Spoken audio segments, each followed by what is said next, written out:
So the time is now 4:22 for appeal number 562 for property address 463 Fallowfield Road. 363. I'm sorry, 363. Thank you so much. And can you state your name for the record? William Orendorf. Great. Thank you so much. The town has your property appraised at $1,239,800. You're requesting the town reduce the appraised value to $857,192. Is that correct? That's correct. Great. Thank you so much. Oh, wait a minute. That number might have changed. Okay. Because I was going through my paperwork and I found an error in one of my calculations. Okay. The new value is 858,401. Okay, so close. Okay, 858. Yeah, no, it is. 858,401. Thank you for giving me an exact number, though. Yep. Well, that's a calculation, so it worked out that way. No worries. And if you can raise your right hand for me, do you solemnly swear that all the information you shall provide today concerning the assessment and appeal now in question shall be the truth, the whole truth, nothing but the truth, so help you God? I do. Thank you. If I can have you sign right here. You can see this is a whole formality. Okay. Thank you. You have your job to do. Indeed. Are you with Tyler? No, so all of us board members, we were elected in and volunteers. So we're all just like, we all help with the town, really, that's our purpose. We're not the part of the assessment. Are you residents of the town? We are. So you understand the layout of the town and all that good stuff. Exactly. Okay. Yeah, we're all residents. That's maybe one volunteer, I think, actually. I think she moved. Anyways. All right, so what do we have going on? Oh, I love charts. You love charts?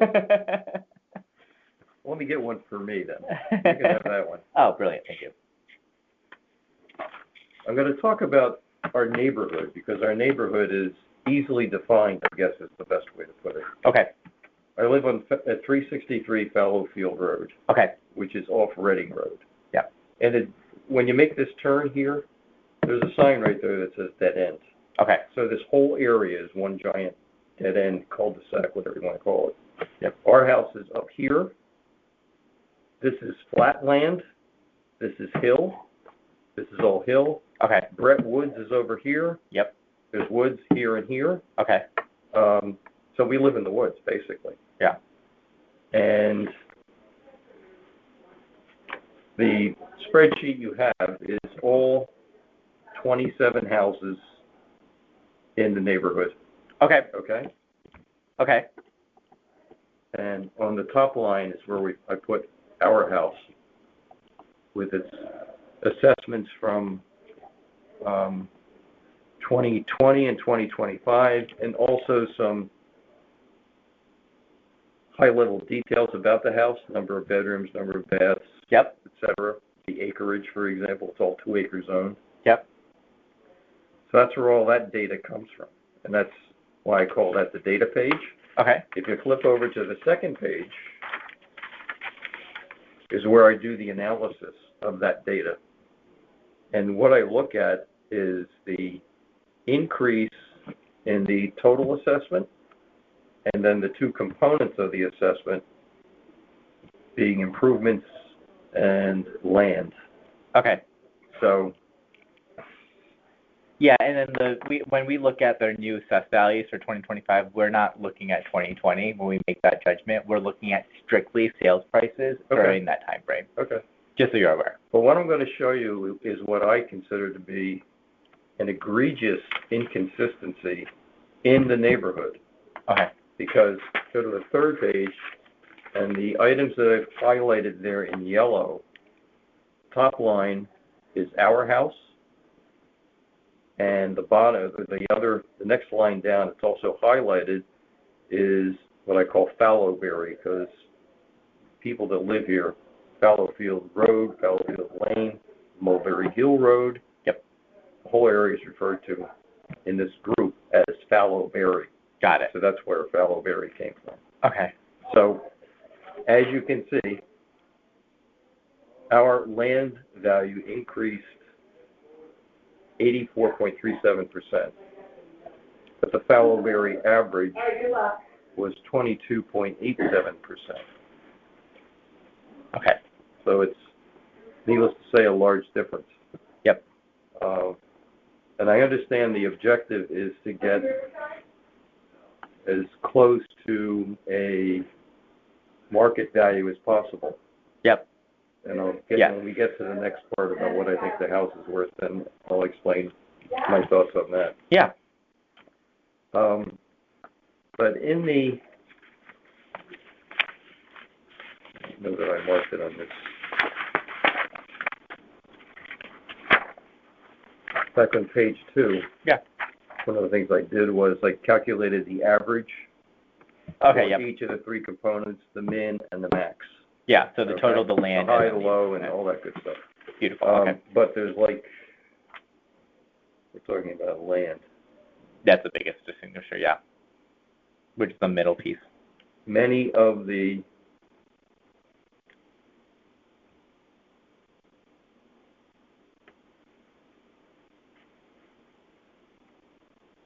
most of the values here were reasonably consistent, except that ours made a huge jump. Yeah. That's showing it's up 84%. Yeah. Okay.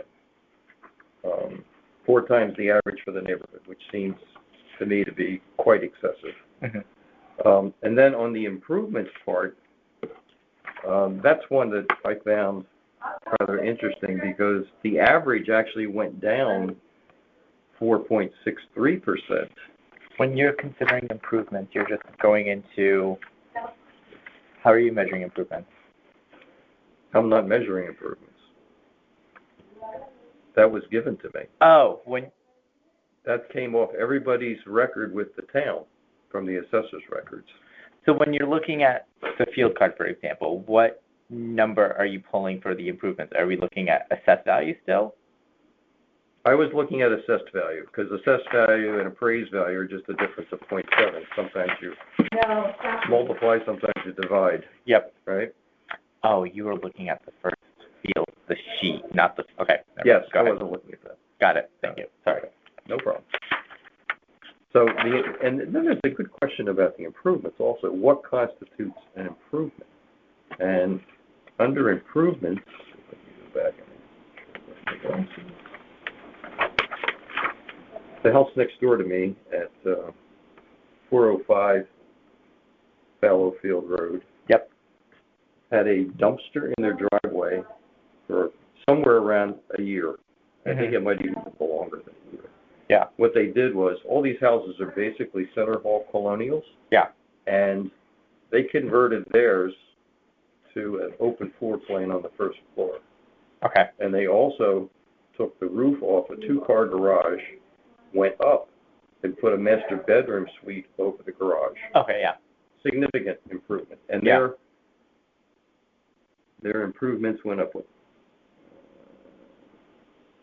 Yeah, and that's just you can't really look at like from the difference of the 2020 to the 2025 because there's so many other factors. But looking at just the improvement difference, yeah, I can see.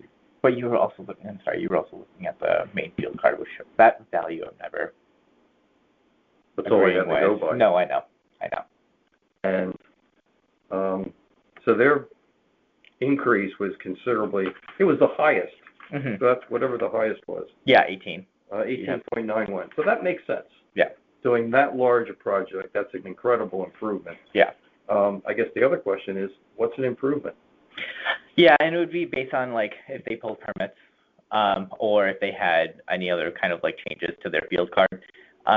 Also, like there's so many different factors. Like say for example, when we sent the letter asking accounts like, was there any changes to the field card since last? And we were hoping people would be truthful, of course. But, I mean, when they send it back, other than building permits. But usually it's building permits. Well, we had no improvements that I'm aware of. Yeah, no, and again, you can't go off of, like, the reason why I'm not a huge fan of that number is just because you can't go off of the 2020 assessment compared to the 2025, because the 2025 assessment doesn't look at the 2020 assessment, right? Oh, I understand. Yeah. I understand. But yeah, what this analysis shows me is that our numbers were egregiously higher in all categories than the rest of the neighborhood. So, right. And I did show you mentioned that. Yeah. So with regard to, And that's exactly what I did. And so we were talking about so that obviously rippled through the total. Yep.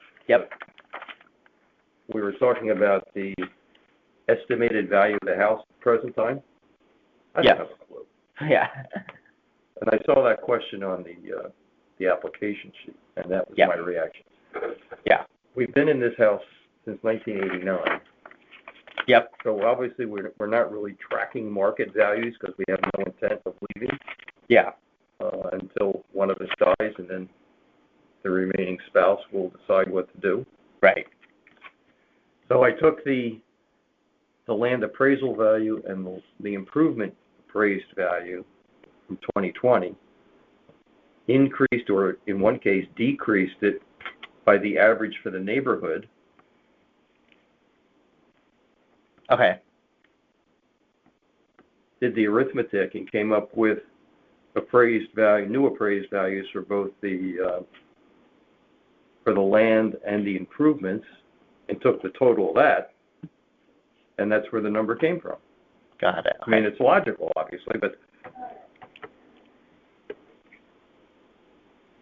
yeah, no. And the fact you're doubting the accuracy of any of the numbers says that there's a lot of flux in these things. But, well, it's not a perfect science, right? I mean, Tyler it's comes not in. a science. Right. It's an estimate. Right. And we're using scientific type calculations to try and get some idea what's going on. Right. Which is nothing different than what I did. Right. And I'm really surprised that my house was treated so much differently than the rest. Yeah, I mean, and it's all based on market value, right? So do you have, by chance, like any kind of like comparable sales in the neighborhood? I know you look at specifically your neighborhood and you're honing in on just like the niche market in that neighborhood, which I totally understand. Right. Any like comparable sales that you have that sold during the reevaluation period? Well, the short answer is no. Yeah. And I'm at a loss to tell you when the last house in the neighborhood sold. Right. I mean, I don't think it was in 2025, and it may not have been in 2024 because there's right 27 total houses. Right. 26 are the ones that could have sold because we didn't sell. But I don't think anything turned over. Yeah. Okay. That could be wrong, but I don't. No, it's fine. Okay.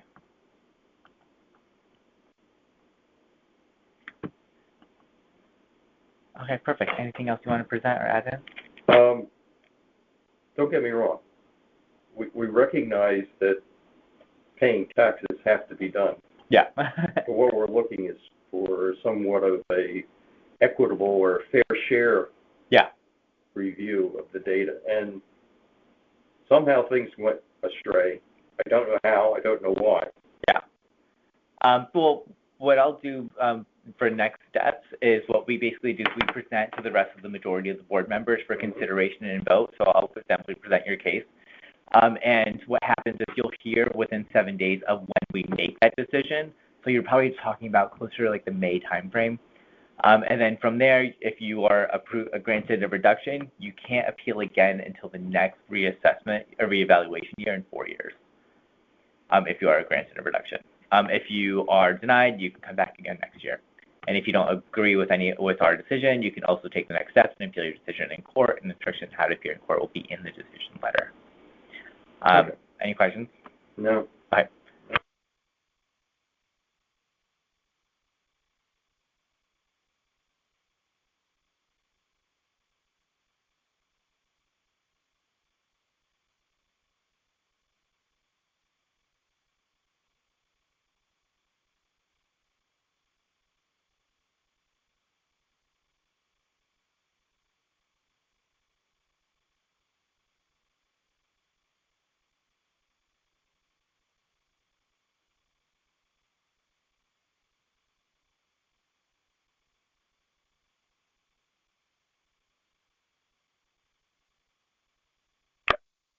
All right, so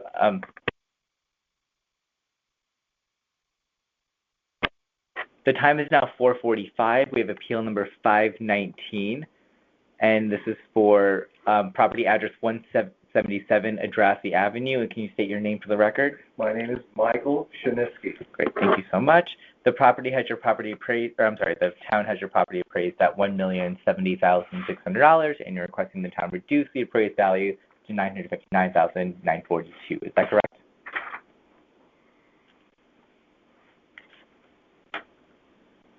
I'm not sure.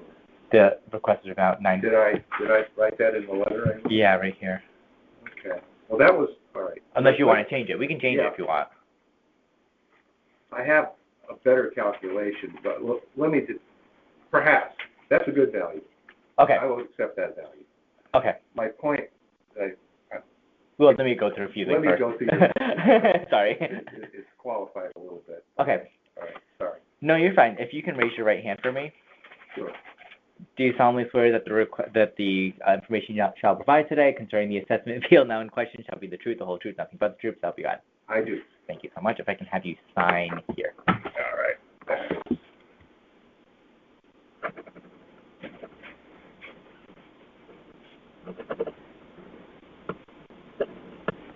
Brilliant. Thank you.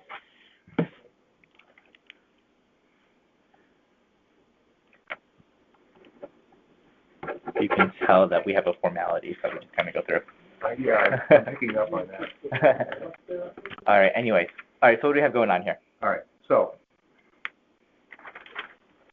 first of all, I realize you have a process that you go through. And the first step of that process was I was notified that we've reassessed your property. Here's what we used to be, and here's what it's going to be now. Yep. If you have any questions as to how we arrived at that, feel free to call Tyler Technologies and talk to them about how we came up with that number. Yeah. Okay. So, on, I believe, the 5th day of January, I had such a conversation with Tyler Technologies. Yep. And I said, hi, I see that my assessed value went up 82%. That seems really like a lot. Although I have no way to judge, how much was the average? And he says, well, the average is about 62. And I said, well, 82 is a lot more than 62. Can you tell me what the transactions were and what the math was that you used to come up with this revaluation? Yeah. The answer to that question was he wasn't going to give me anything. Yeah. Okay, so he said a lot of, he mumbled and he said this and he said that. It was, well, we look at valuations going back 12 months, and we try to look at comparables. So I said, well, which comparables? Well, I can't tell you, or I'm not going to tell. I don't recall if he said he couldn't or he wouldn't, but it doesn't make any difference. Yeah. He just basically said, he punted and said, if you have any questions, contact the assessor and arrange a meeting. Okay. Which I did. And so when I contact you guys to arrange a meeting, obviously, as you know, you have to fill out this form. Yep. And the form basically asks me to come up with my valuation. Yeah. So the way the process works is, and I hope this doesn't sound bad, but the way the process works is you're supposed to come up with a valuation. That's your job. And when I ask about it, you say, I can't tell you. You come up with a valuation. So now you've got me doing your job. I think it's unfair. So I have no idea how you came up with this valuation. Yeah. It could be that you used purely comparables from the 12-month period ending in October or September, right? Yeah. It could be. Yeah. Or it could be that you did that, and then you looked at whatever improvements I made to the property. It's what they call a by the pieces type. Yeah. Here's what I think it's worth. Here's what this piece is worth. You add them together. Yeah. It could be that, but I don't know. I have no insight into what you did. Yeah, no worries. And so I get this letter on the 18th. Yeah. Saying it has to be back in your hands 48 hours later. Yep. I'm leaving the next morning, super early in the morning, for an airport to be gone for a week. Right. So I had zero time to give any thought to this. Yeah. So I just took out a pen and I went, I don't know. Let's make some assumptions here. If I could assume Yeah. that the last evaluation that you did Mm-hmm. back in 2020 Mm-hmm. was fair. Mm-hmm. And if I can assume there's nothing special about my house that would make it dramatically 20% more over the increased value, Yeah. that I could apply 62 or 63% to it. Yeah. And further, if I could say, hey, I don't know if you even know about it, but I've enlarged my patio by 438 feet. Yeah. So we would only know if you had building permits or if you submitted the. all right. So anyway, questionnaire. I'm like being really, I'm offering you information to increase my valuation, right? Yeah. So that's how I came up with this. Okay. Okay. And so I just came up with this on the back of an envelope because you required me to in order to come to this meeting. Yeah, so a few things. Just to kind of address, just kind of go over a couple things. So first off, Board of Assessment Appeals, we're not employees of the assessor's office, right? Oh, okay. So we are all residents in town. We're volunteers. We are elected in. So we all sit and hear all the appellants and just hear their case. Great. Now, the reason why we have you come up with a figure, because we came up with this figure, and it's up to the appellant to really look at, all right, I'm contesting this figure. This is what I think it should be. Now, how we do these assessments is it's not an exact science, which I'm sure Tyler might have even said too. But it's all based off of the sale prices during that reevaluation year. Okay. No matter where, what neighborhood, right? I mean, not everyone has the same exact percentage, right? Yeah. So we don't even look at the last assessment period, right, for evaluations, because that's irrelevant. That was 5 years ago. We only look at what's happened for sales prices in that year. In my defense, it's the only benchmark I had. The only benchmark of course. I had was from 5 years ago. Yeah. And I had 0.62% average across the town. Those are the only figures I have to work with. No, I know. And then you add in some of the other factors when it comes to like appraised values. I mean, we look at land differences, we look at building permits, we look at improvements. But Fairfield is so unique where I shouldn't even say it's unique anymore. Yeah. But it's like the actual house itself is no longer really a factor. It's usually land, but since yours is a condo, it's really only based off the actual house, right? So I mean, there's a lot of different things that go into play when you're coming into it. So what we're looking for from our point of view for a case is what you believe would be a market value for your house if you were to sell today. What should be assessed at, or appraised at, so then we can determine the assessed value from it, right? You just need a number, or do you need my logic of how I got to the number? Both. So some people make a case of like, all right, well, this house sold at this during this reevaluation time frame. This is more in line with the comparable. There's so many different ways you can. All right. Yeah. I understand. Totally. Yeah. I think. But I don't have access to comps. I'm not going to spend my time trying to search through MLS. Mm-hmm. It's to determine the market value to contest what we came up with. I know. Right. But wouldn't it be reasonable for the professionals involved in coming up with the evaluation to begin with would tell me what were the comparables and what was the math you used to come up with the 1,000,070 number? Yeah. Where'd that number come from? I mean, can you tell me how that was arrived at? No? So there's a lot of factors. Like, for example, not even just the sales prices, you look at your neighborhood, right? So one of the factors we look at is, like, not your neighborhood code, because that doesn't mean anything. It would be the adjustment. So, like, in that neighborhood, everyone in that neighborhood got this adjustment for the amount of, like, for the units, right?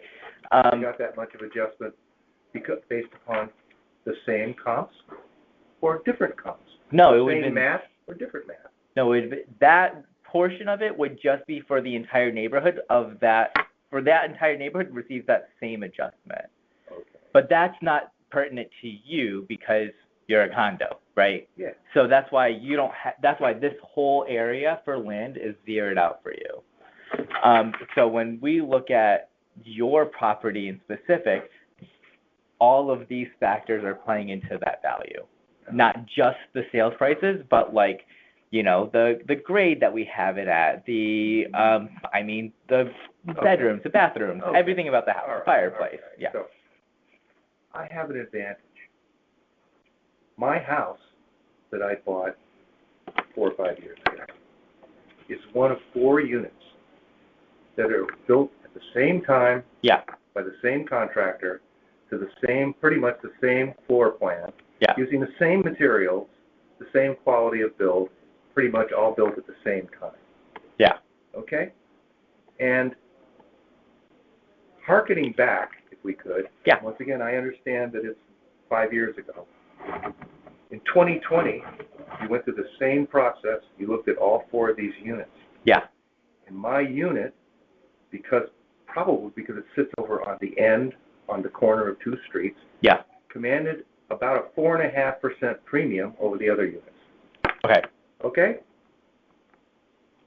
This time, it commanded 18% more than the valuation that you put on the other units that I'm right next to. Okay. And these, if you would accept this, these are the best comps. They're not transactions, but they're comparable units. Yeah. And they were put through your same process. And so my question to you is very simple. Why would my unit go from a 4.5% premium to an 18% premium? Yeah, again, I can't make the case for you, right? I'm also not I'm not an employee of the assessor's office, right? I can only, as another resident and a fellow board member of the Board of Assessment Appeals, hear your case and what you present to the other board members to deliberate and vote on, right? So as far as the other 4 units, I can't help you build your case, but do you have sales, appraise, any of those values?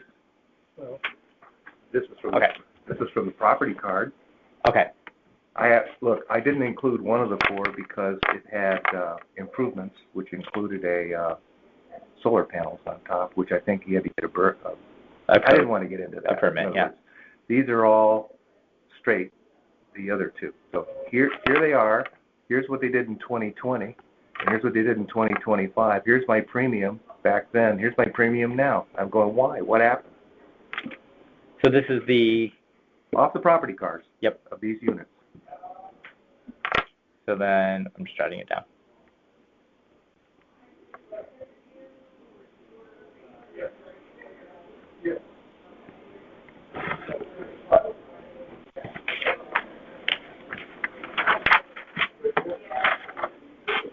All right, so yours is the 177. So these are 2. Is there supposed to be 2 more?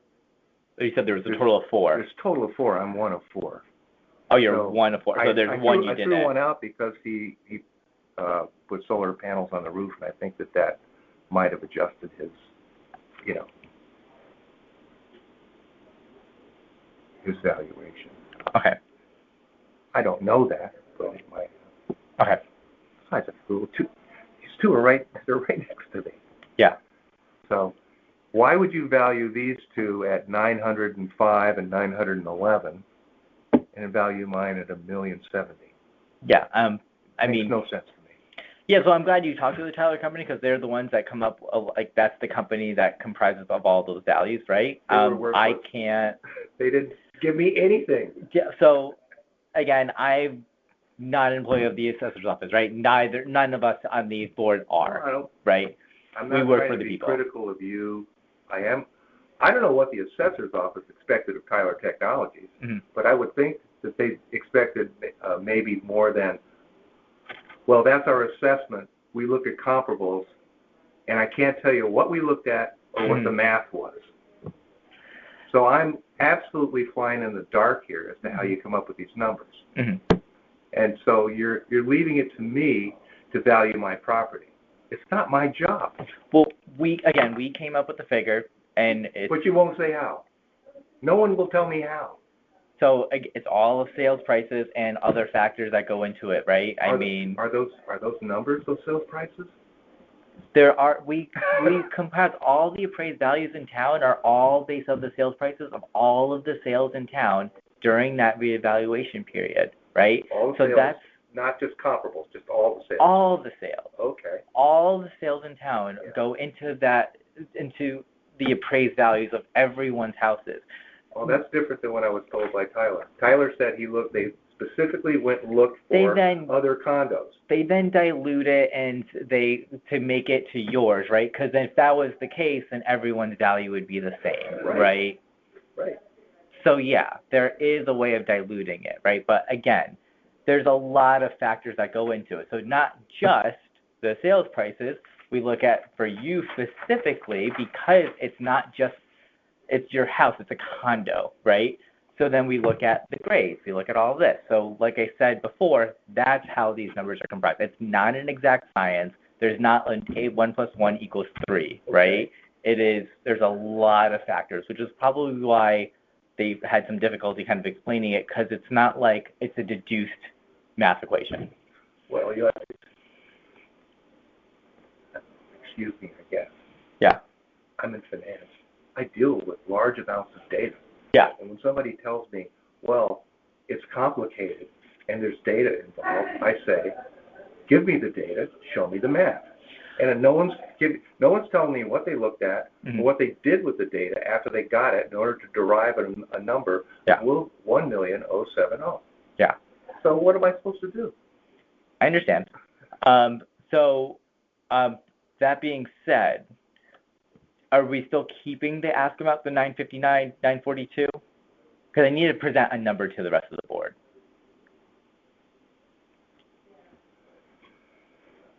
I don't know.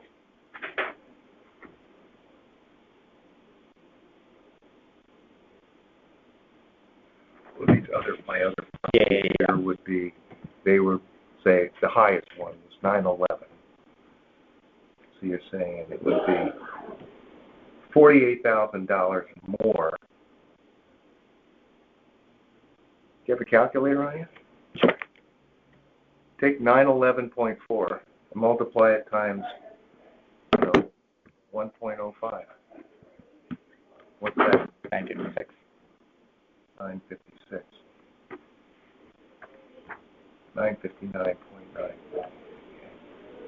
Does this letter carry any weight? Does it have to be this number? No, I can change it. That's what I'm asking. Yeah.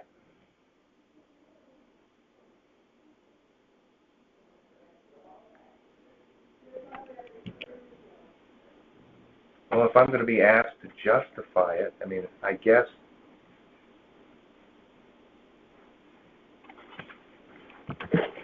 are they going to come in and ask me to come in and show them a calculation as to how I came up with 959? No, what happens is I present your case to the rest of the board members. This is why we have this process, right? Because this is not an exact science. Right. So we're volunteers. We basically meet together and we deliberate collectively. Uh-huh. So we have a majority of the board members appear and we vote, and I present your case and we vote on whether we're approving or denying people's cases based on what you say. So I present your case to the rest of the board members and we vote based on what you present. And I take notes and I present what you present. Well, in all honesty, I did add to the patio, which didn't require a building permit. You guys don't, and I suppose it would add something to the value of the house. Yeah, and we just do external drive-bys. What can I say? You can't even see it, it's all fenced. Oh, okay. So, yeah, I mean, 959 would be fine.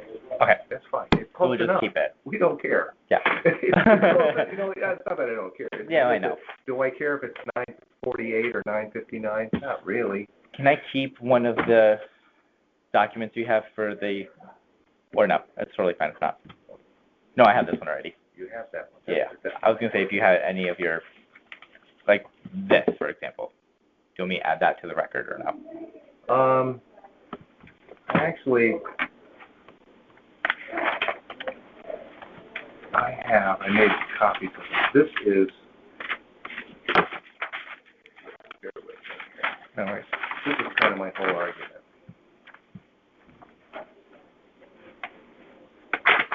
Brilliant.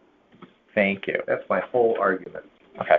And that actually comes up with a recommended value that's higher than 959. I think I now come up with 97. What? You said 959 here, but on here you probably said. Here I say.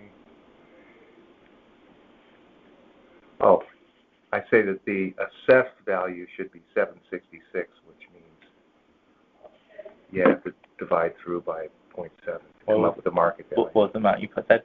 676,168. Divide by 0.7. So that would be what, 879? All right. I just did times 1.3. Set it at 676,168. That would plus the value of 62%. Oh, and then add the value of the increase in patio, which increases. I'm sorry. No, you're fine.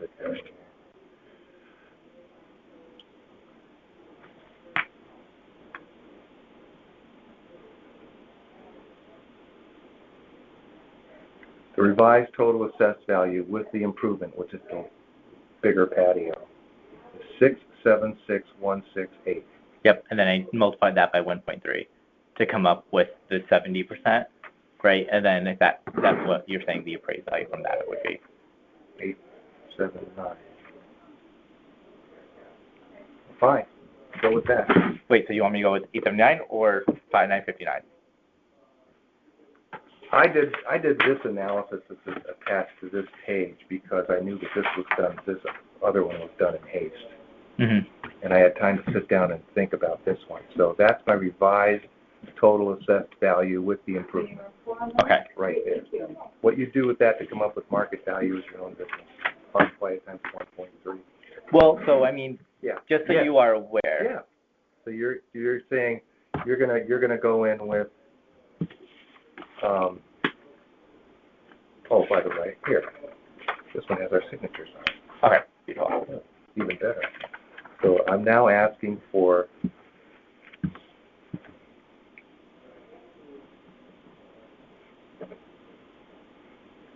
what's the total now?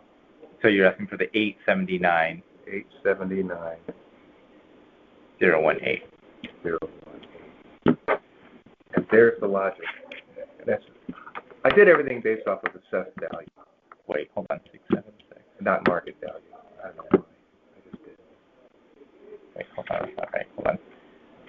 If I took 8... I divide through by 0.7. Yeah, let me do it that way. I think I did that wrong. I think that's wrong. 168. You're right. My apologies. 965. You're right. 965. 954. Right? Yeah.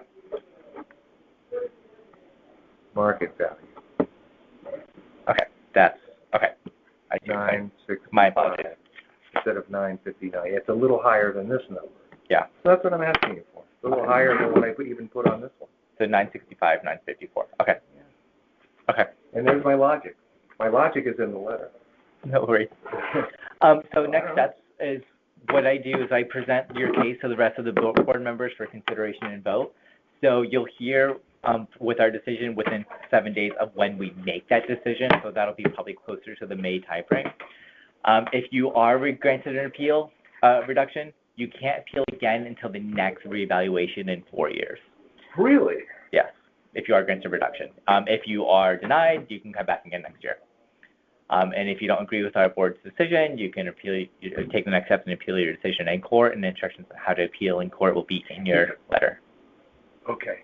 It's hard to disagree with your assessment if no one will tell you to say exactly how you arrived at it. Mm-hmm.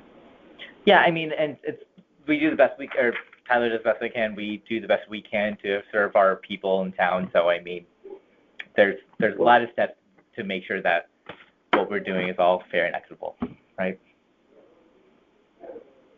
I understand you want it to be fair and equitable, but I think that fair would be sharing with somebody how you came up with your number. Mm-hmm. And you're not doing it. I mean, I feel like I explained as much as I can. No, this is not a criticism of you, it's a criticism of the process. Mm-hmm. The process, as you described to me, takes in all the transactions, and then it does some other magic that I don't know about, that maybe you don't know all the particulars to. Yeah. That sounds fairly complicated. Yeah. To arrive at a number. But it's a pretty universal practice across the country, right? Yeah. I mean, so when it comes to property values. But it has data and it has calculations. For sure. All right. Which will not be shared. Anything else I can help with? No. All right. Thanks. Of course. Thanks for coming in. Thanks for hearing me. Sure thing.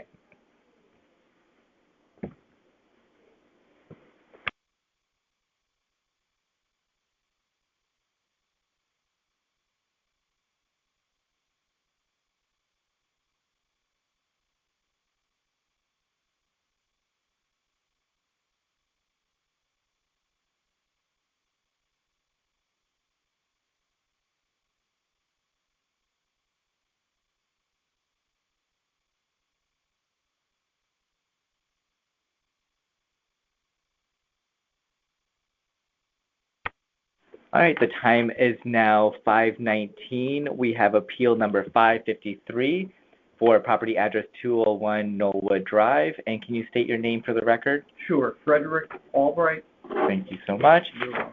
And the town has your property appraised at $869,240, and you're requesting a reduction in appraised value to $748,500. Is that correct? I think that's pretty accurate considering, what's going on. Okay. No worries. And if you can raise your right hand for me, do you contest that all the information I shall provide today contesting the assessment appeal now in question shall be the truth, the whole truth, nothing but the truth? So if you got it. I do. Thank you so much. If I can have you sign right here. Can I use your pen? Please, go for it. Right here? This line, yep. Yep.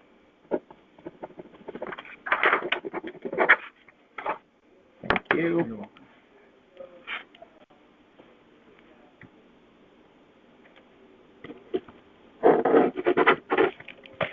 All right, brilliant. All right, what do we have going on here?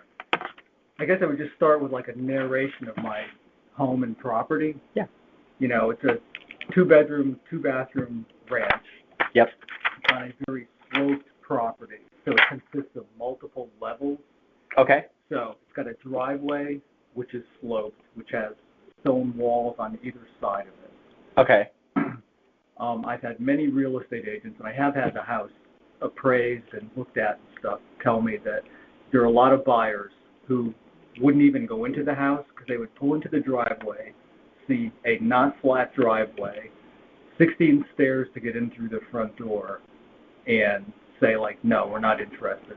Let's go to the next house. Yeah.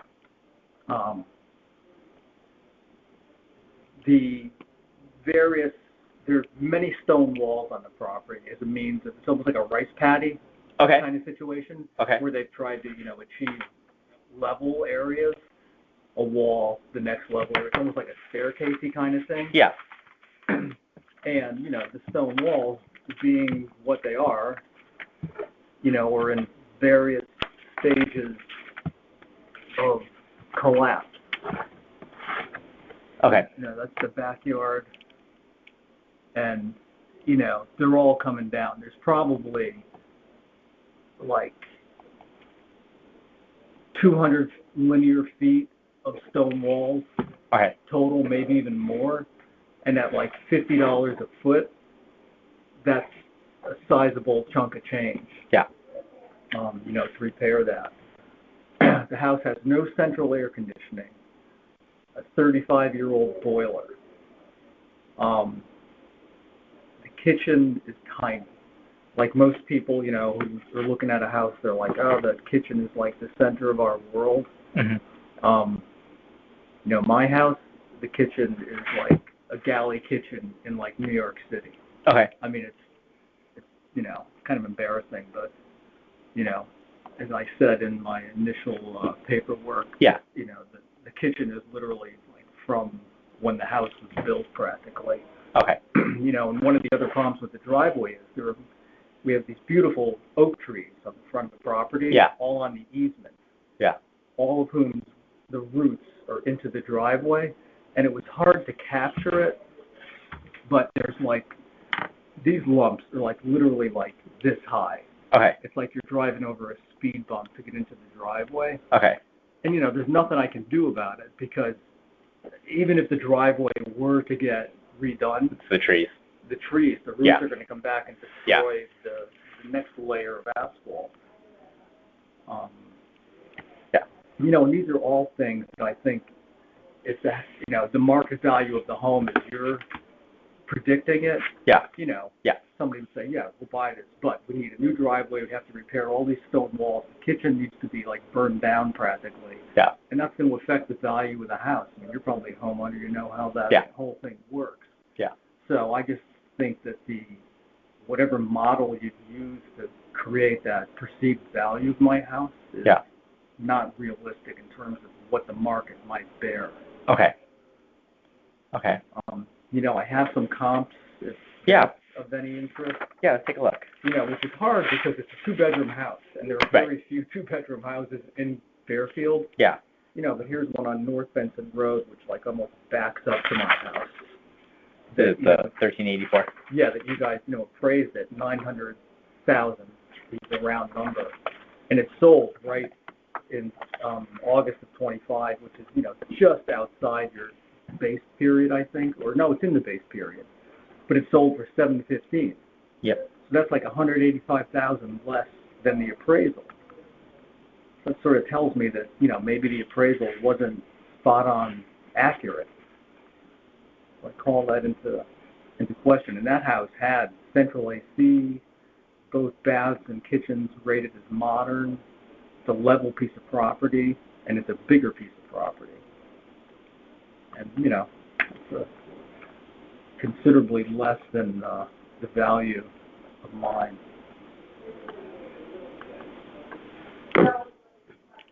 Hang on. So I'm going on paper, so I'm a little slower. That's okay. All right.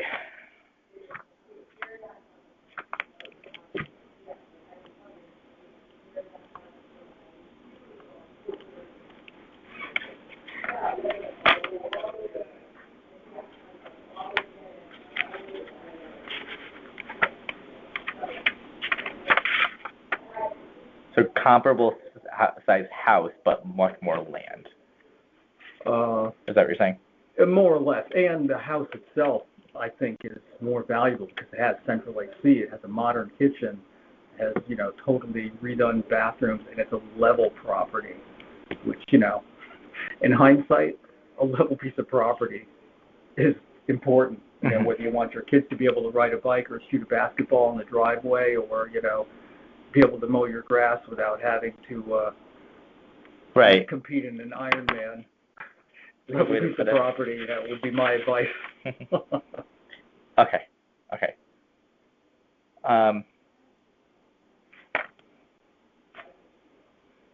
I mean, the one difference is just different neighborhood, right? But well, I guess it's like literally, North Benson is here, Knollwood is here, and we like literally our backyards almost meet. So it's a different street for sure.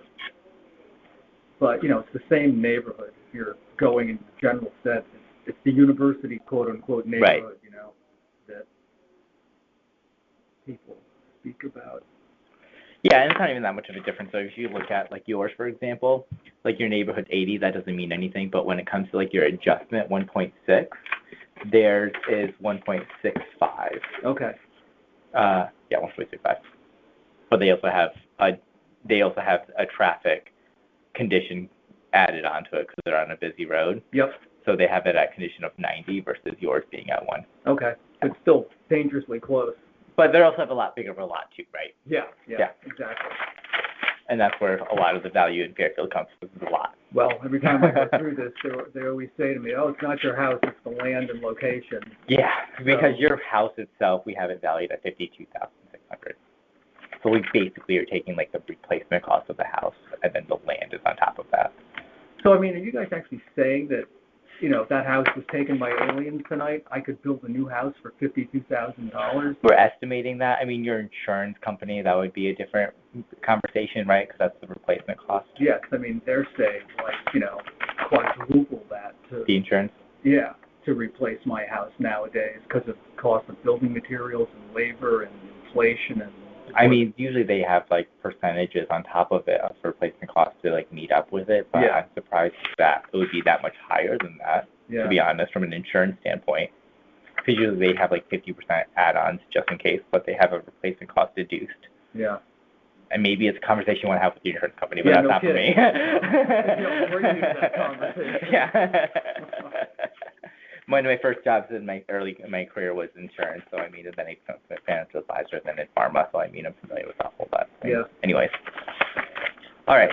So now, do you have another comp, right? The Lover's Lane? Yeah, I would talk about that one because, Okay.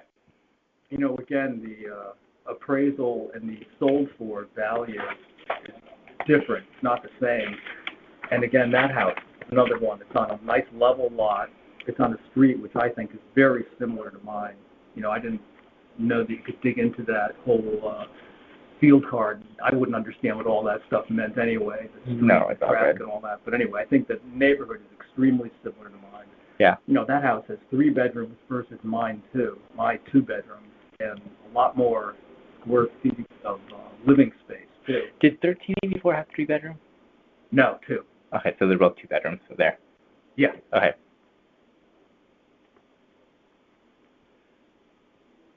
Okay, sorry. Go ahead. That's okay.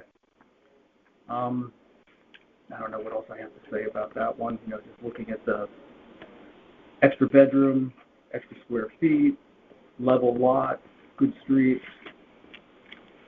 You know, I think it's a decent comp. Again, it's so hard to talk about. Of course. 2 bedrooms in Fairfield. But You mean you don't have the exact house sold in the evaluation year? believe me, I spent a lot of time on the website is great, by the way, that Okay. you guys put up there. Oh, good. You know, Oh, I'm glad to hear. as a citizen, you know, I thought it was easily searchable. The parameters were well done and everything. So, you know, it gave us all a chance to see what was going on.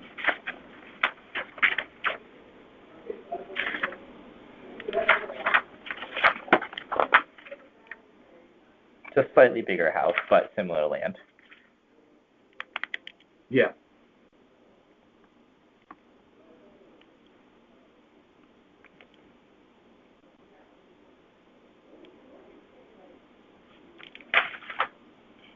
And obviously more done up, right? What's that? And that this one's more done up, Lover's Lane, right? Yeah. And the same neighborhood.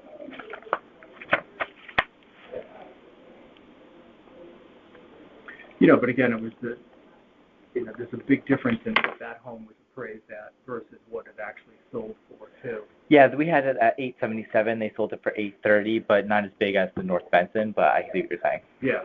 Yeah. Yeah. And it's not an exact science, right? No, it's not. Yeah. Which is kind of why we have us here too. Mhm. All right. And then we have your third comp, right? The Knollwood. Yeah, I wasn't sure which one I presented in there. What number? 40. 40. 40. I don't even know if 40 is the best one I could have put in there. I mean, that house is so close to mine in terms of features and square footage and everything. And it's on the same street. It's on the same street, yeah. You know, and I don't know, I mean, you know, one of the resources that we all use are these, you know, Zillow or, you know, just various websites which try to estimate the value of your home. Was this actually sold? No, it wasn't. Oh, I see. Okay. So we're just looking at appraisal values for this Right. one. I have 2 others on our street that were sold within your base period, though, that I could present.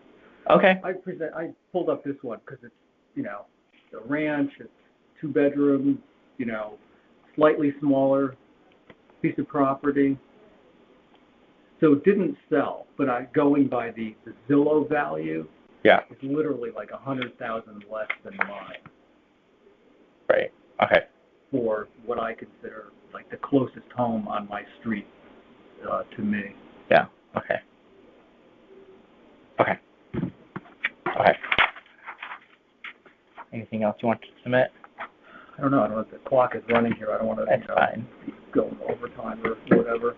It's fine. We're good. I know. I suppose I could go on here for hours, but do you have any thoughts or suggestions or questions for me? Yeah, I mean, I can't make the case for you. All I can do is just like take all of your information and present to the rest of the board. But I mean, if anything else you want to submit, I'm all yours. You know, I mean, there's 2 other homes here on Knollwood. Okay. 88 Knollwood, which sold during the base period. Do you know what how much it was sold for? Sold for $814. Oh, do you have the field card there? You know, I don't. No, it's fine. I was like so happy you have the field cards and all this. You know, for whatever reason, I couldn't find the field card for that one. I don't know why. After me telling you how good your website was. I don't think I have that one. No, it's fine. I can pull it up here. No, it's all good.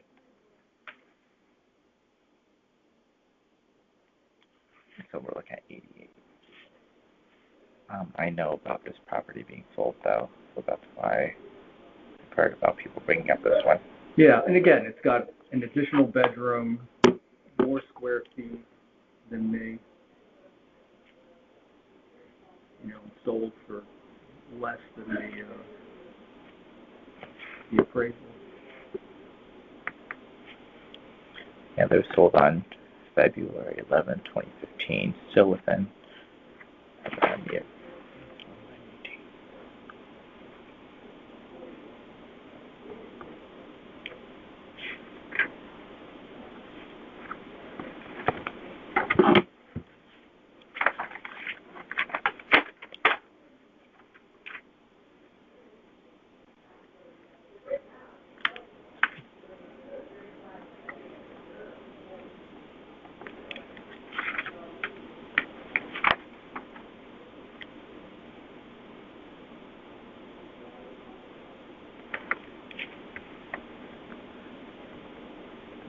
You've got the vision of an eagle to be able to pull the data off your phone there. What's desperate times?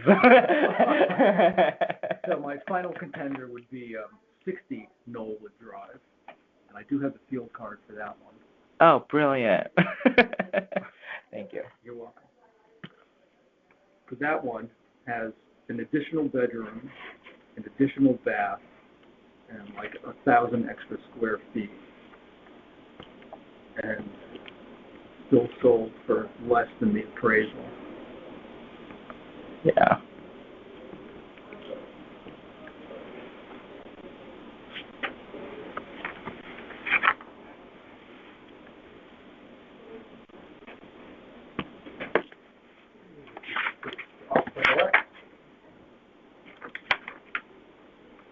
Okay.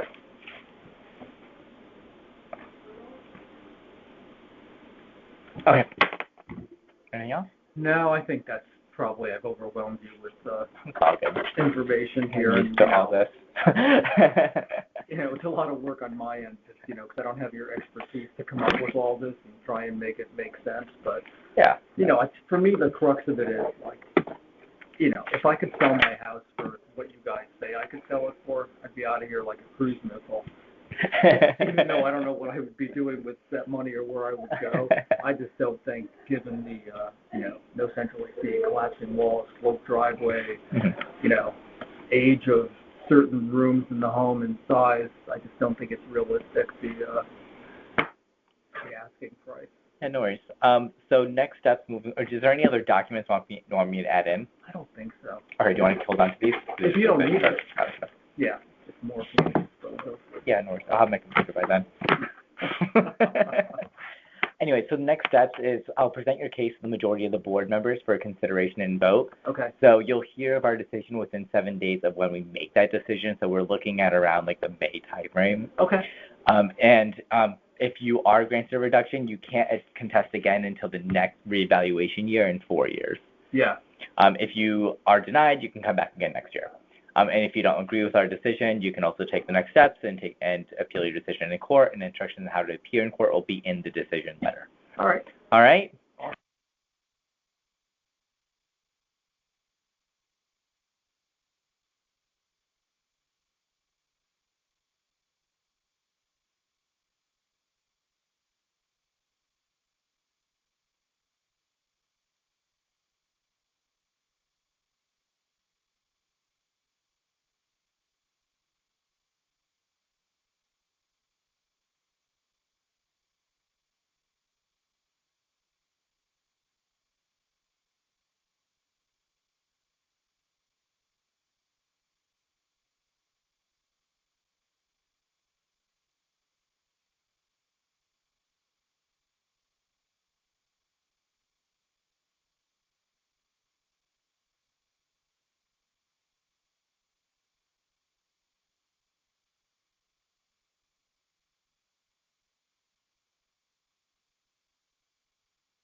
All right, so the time is now 6:09, so we have appeal number 438 for property address 478 Catamount Road.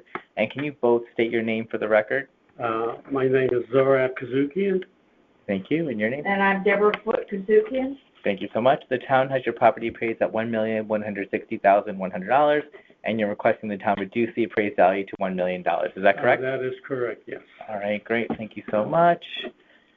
And if you can both raise your right hand, do you solemnly swear that the information you shall provide today concerning the assessment and appeal now in question shall be the truth, the whole truth, nothing but the truth? Have you got? Yes, I do. Thank you so much. Absolutely. If I can have you both sign here.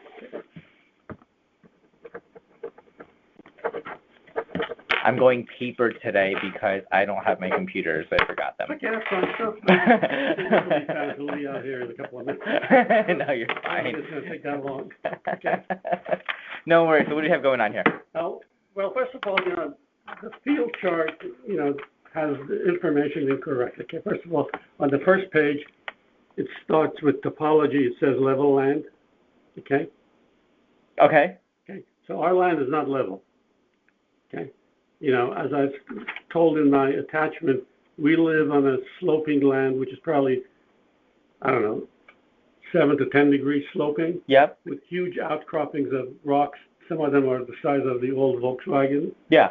Oh, yeah. So I think, our land is not level.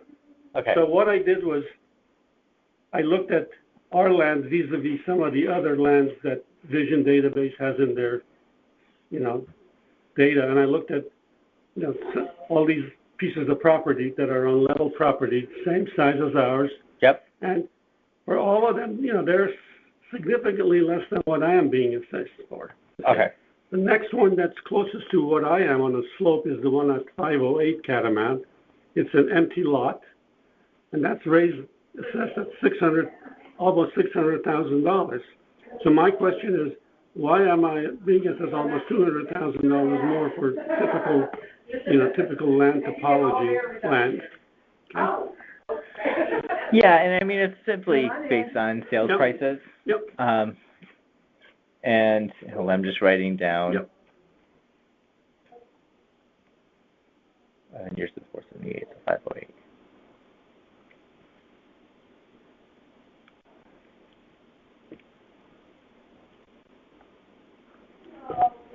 All right, so we're just looking at the land when you're looking at these numbers, right? Right, exactly. It's just the land.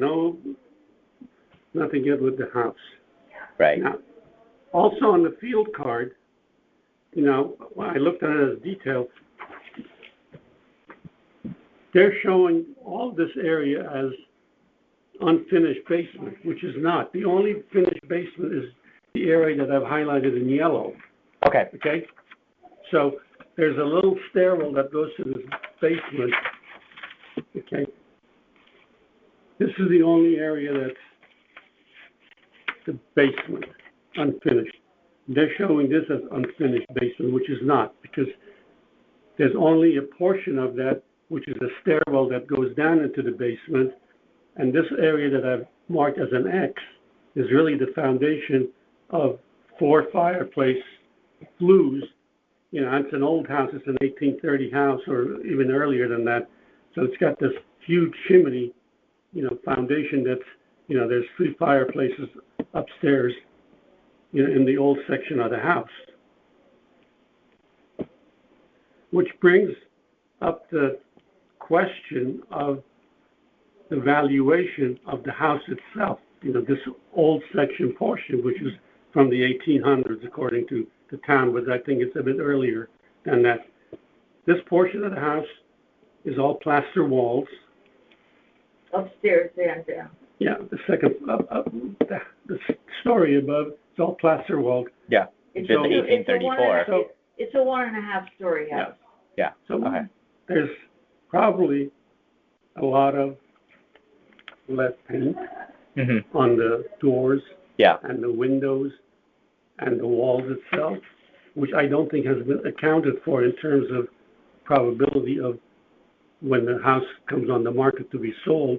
People are going to ask, well, is there any lead paint in the house? Well, there probably might be. Right. Also, there possibly could be asbestos issues. Okay, so I think some of those environmental issues I don't believe have been factored in terms of what the possible sale price of this house could be. Yeah, and I show we have like the plastered walls, Yeah. and Which is highlighted, exactly. Yeah. But, so this plaster wall section of the old house has electrical wire that's yeah, not been 18%. too. 60 Yeah. plus years old, so I mean, From the time of you know, electricity. so- Yeah, no. if they have to change all these wires, they have to tear into the walls. Yeah. I mean, if you were the appraiser coming in to assess this house for a sale, you're gonna say, well, I got X, Y, Z problems, I got this, I guess, which is all gonna reduce on the sale price of the house. And Sure. also, there's no facilities for laundry on the house floor. Everything is in the basement. Mm-hmm. So you have to go down the basement. Yeah. Do everything there. So I think those are not properties that people in this day and age would want to have. Frankly, You know.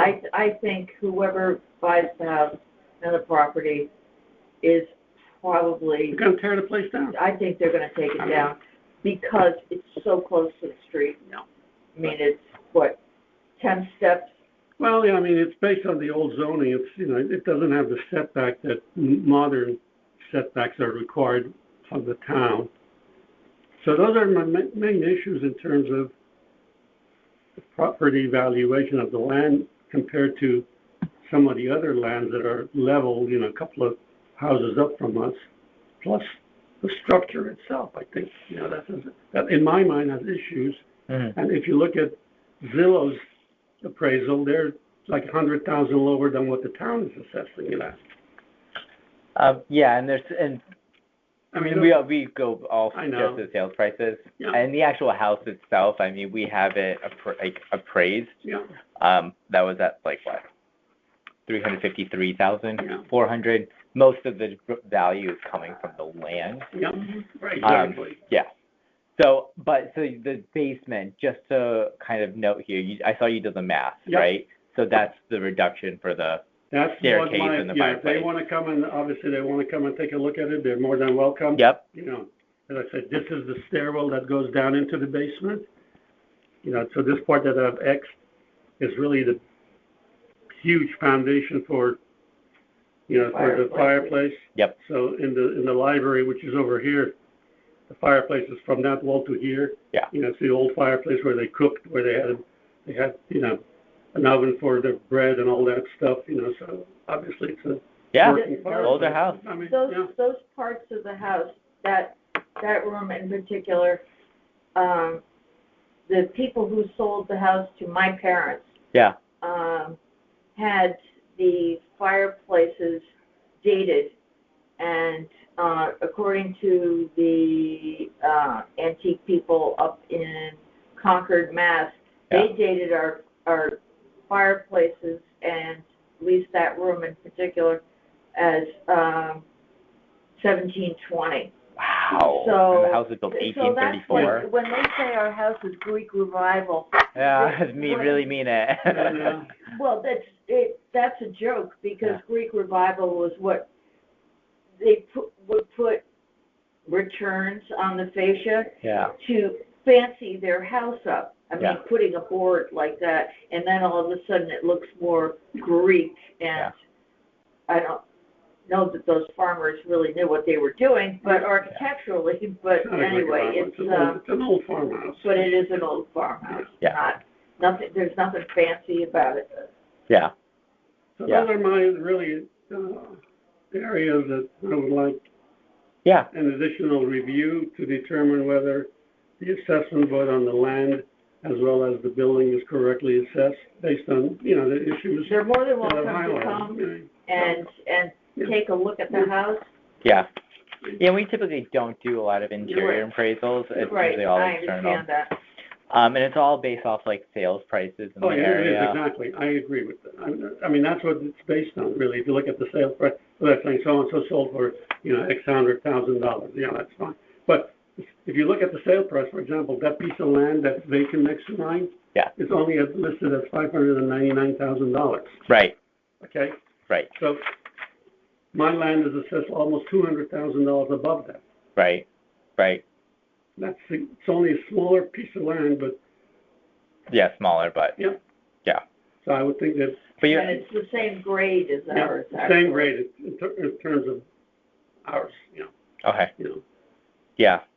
Yeah, I mean, because like the other 2-acre properties, they're around like 700. Give or take. Yeah. So But yeah. All right. Anything else you wanted to add to the record? well, no, that's all I got. And your name was? Ronique. Ronique. R-O-N-E-K. I'm one of Okay, the board Ronnie, members thank here. you very much. Yeah. Where So are you next, from? I'm Indian, but I actually live in Southport. So my house actually is built in 1874. So I'm familiar with like those older builds. Yeah. Like when you were saying the fireplace, it's funny because even my basement, which is a Yeah. crawl space, wood stove Oh, heats yeah. up the whole house, right, way back when. But anyways, for next steps, I'll present your case to the rest of the majority of board members for consideration and vote. That's fine. You'll hear of our decision within 7 days of when we make that decision, so probably like sometime closer to May. That's fine. If it is granted, you can't contest again until the next No, no. reevaluation in 4 years. I've been, trust me, I've gone through the process of going to court years ago, so I know the drill. Yeah. It's very, very difficult. They make it very difficult, I mean. Yeah. To contest it, so I went through it. Well, I hope this is easier then. No, fine, I mean, Yeah. I felt like, I had the telephone interview, a couple of weeks ago. Tyler. And Yeah. I felt that was fine, and they lowered the price somewhat, but then I still think it's just on a higher level, so I figured, why not come in and make my case one more time, Yeah, no, for sure. Yeah. And then if you are denied, you can come back again next year. And then if you, I don't think I'll be doing that Yeah. next year. No. and just so you are aware too, I just have to say this also Yeah, recorded okay. wedding. And also if you don't agree with our decision, you can also contest us next steps in court, instructions how to be in court will be in your decision letter. All right? I've been there, I've done.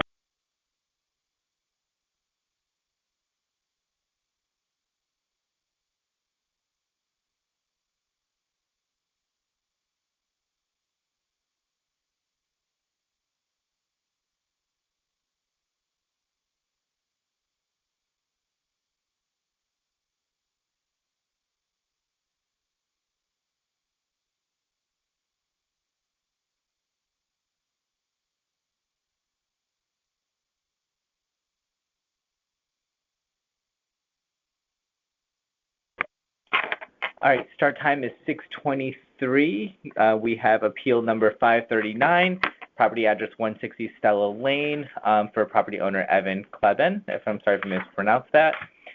The town has the property priced at $1,541,300, and the appellant is requesting for $924,780. Do you have a signed affidavit by chance? Or do I have one submitted already? Oh, yeah, I have it here. All right, so I have a signed affidavit to be represented by attorney Coppola. Did I say that right, by the way? Mario Coppola. Mario Coppola. Great, thank you so much. And I have the signed affidavit and just Mario here in front of me. So what do we have? And if I can actually have you sign right here too.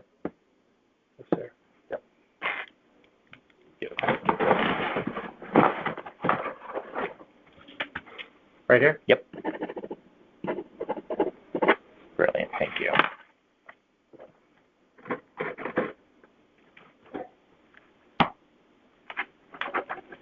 All right, brilliant. What do you have going on here? On this one, we do not have an appraisal to present at this time. Okay.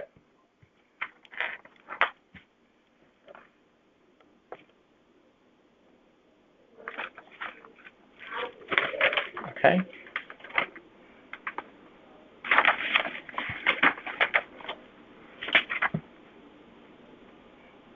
It's obviously a significant increase from the purchase price. The purchase price was about 4 years ago, Mhm. so Okay. it was overvalued in the last revaluation, and the town and the Board of Assessment Appeals significantly reduced it. So I think what happened here is when it went back into when it went on the second go around and the second go around with the revaluation company, it just got picked up back again to a higher value. Because I think when it was reduced, there was no changes made to the field card. So if you look at the original, does it show the BA reduction last time? Yeah. It was pretty significant, right? Yeah.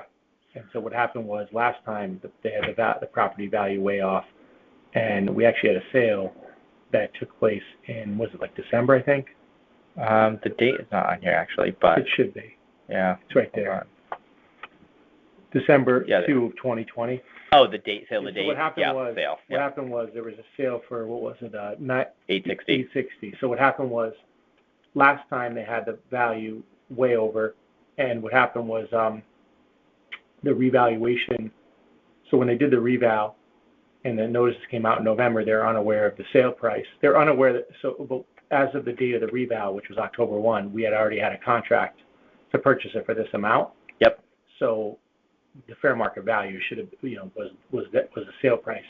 Yeah. And so what happened was, went to the BA and we said, here's the contract, here's the amendment to the contract, here's all communications pertaining to the contract, listing agreement, here's the bank appraisal, here's the sale documents, closing statement.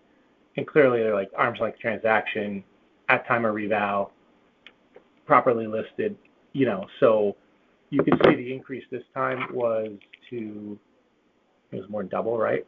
Yeah, and we don't look at the last year's assessment when we come up with the new appraised values. We just look at sales prices during the reevaluation period. And I represent a bunch of municipalities around here, and I always give the same training to BA members. The only thing I say to folks is that if the number is really high as far as an increase above what the town did with everybody else, Mhm. you may want to look at why that happened. Here Mhm. you have a situation where the value is what did it jump to? 1.5. The value, and what it was before, it was 602. Well, the assessed value was 602 up to the assessed value to 1,078,000. Yeah, so you almost double the value here, and that's higher percentage-wise than what residential went up in your reval throughout the town. A lot of them was close to double, but I forgot the exact percentage. I think it was like 40 or something. 40. Something around there. I forget On the exact average, number, yeah. and I represent Westport next door, and Yeah. we were at like 50, in the 50s. Yeah. This went up, what was it, So not quite double with this one. yeah, but this was, what was it last time? So it was 602. So this is the appraised value, assessed value. So I mean, if you It look doesn't matter, we can use assessment. What was the assessment this time? at 1,078,910, And what was it before? 602,000.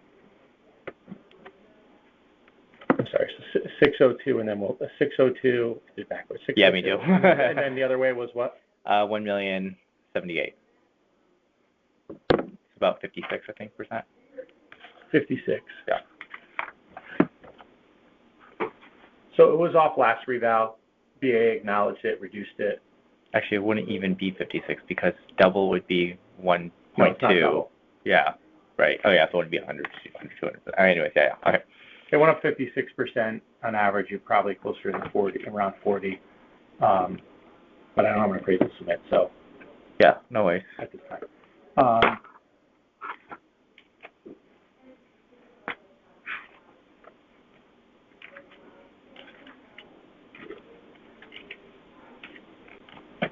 Okay, perfect.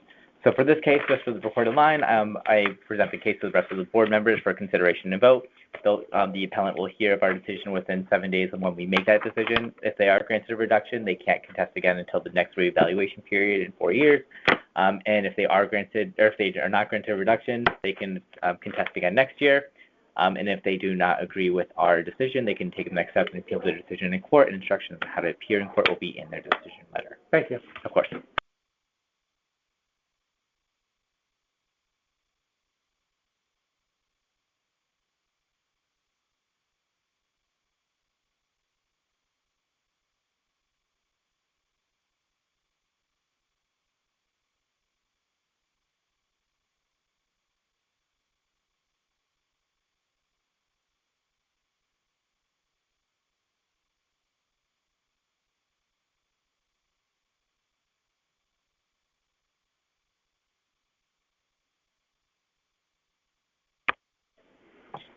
The time is now 6:30 for the appraisal number of 525. The property address is 677 Brookbend Road for property owner Jody Chanella.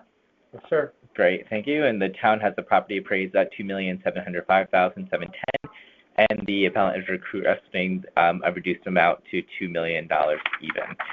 And I do have attorney Mario Coppola present with a signed affidavit representing on her behalf. And if you can sign again, this line on top down. And we're amending our claim of value to $2,100,000. Thank you. And we have an appraisal from Mike Fazio, from Karen and Fazio. They've done the revals over the years for the town. So they're very, and the appraisal firm, one of the biggest in the state of Connecticut, and it's here in Fairfield. So they're certainly knowledgeable of the market, very knowledgeable of the market. Mike Fazio is probably one of the best residential appraisers of high-end residential homes, particularly in Fairfield County. Last trial I had with him for three properties in Westport on the Water, around $25-30 million of value. Court found him amongst three different appraisers to be the most credible and relied on his opinions in that case. On the town side, yeah, I'll probably town's value. So Mike knows the market, and the house is frankly a little bit tired. It's a nice home, but it's 30 years old and hasn't been updated. People live there in Florida most of the year. Not that that matters, but that's why there's just not much done with the house. Yeah. I mean, there's a sale on 327 Brookbend. That was comp 1. Yep. For two, how to read an appraisal. Yeah. Obviously, so that was for 2.5. But I mean, couple of things. I mean, one, it has a that house had a swimming pool, a gunite swimming pool with an outdoor kitchen. The whole 9 yards. Yep. He made an adjustment at 150. I think that's modest because good luck. Obviously you're going to depreciate it down. The cost to install that is probably well north of 2, maybe 253. But obviously it doesn't have the same value for an adjustment purpose. And that house was slightly bigger in square footage, had an extra bedroom, and a couple extra bathrooms. And then lastly, he had made an adjustment of $100,000 for condition there on that one. And that's what took it took the adjusted value for that sale to $2,168,000. He has two other sales. I mean, the second one is also right there, a stone's throw away on the next street. That sold for $1,700,000. Hang on, before I go to that one, I'm analoging this, so I have to write this all out. Sure. Sale date. Why am I missing on that? Sale date is, you could see it's 4/3/27. Well, hang on. No, sale date is date of sale is 4/24. Okay. See it halfway down where it says date of sale /time. Can we share? Yeah, please. It's, right there. Oh, thank you. Oh, that S threw me off. Okay. Yeah, the S is for sale. So that was April of 24. I'm assuming these are all 25 dates, right? Year 25? For what? The sale dates? Because it doesn't have the year. It's a 24 sale date. Oh, 2024. Okay, Yes, sir. Got it. April of 24. Okay. Okay. When you do a revaluation, Yeah. typically they're looking at sales over a year. I mean, and a revaluation is a different process. Obviously, when they do a mass revaluation, it's a modified cost approach, and they're following OPM standards. But when you're appraising real estate under uniform standards of appraisal practice, you certainly are not limited to within 1 year of the date of sale. For purposes of comparables, you could go back, further depending on the appraiser's determination as to what the appropriate range is for comps. Yeah. Typically for residential, you're going to go back probably within 2 years. Some appraisers stretch it and go 3 or 4, but certain, and sometimes there's good reason to if you've got a ginormous estate waterfront. But here, he kept the sales within about 1.5 years. Yeah. So that's a relevant sale, indicative of what the market is. He did not make an adjustment he could have made an adjustment to I probably, the market, there hasn't been big changes in that period. So anyways, that's 327 Brookbend, and then the property, the next one, 761 Round Hill Road. Yep. I mean, it's right there.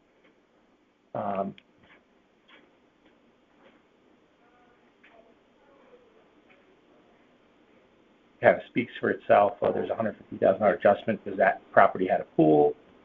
The subject doesn't. He made some adjustment. That house is a little bit smaller, so he made an adjustment the other way on that one. And then you see sale 3 and 95 Sycamore.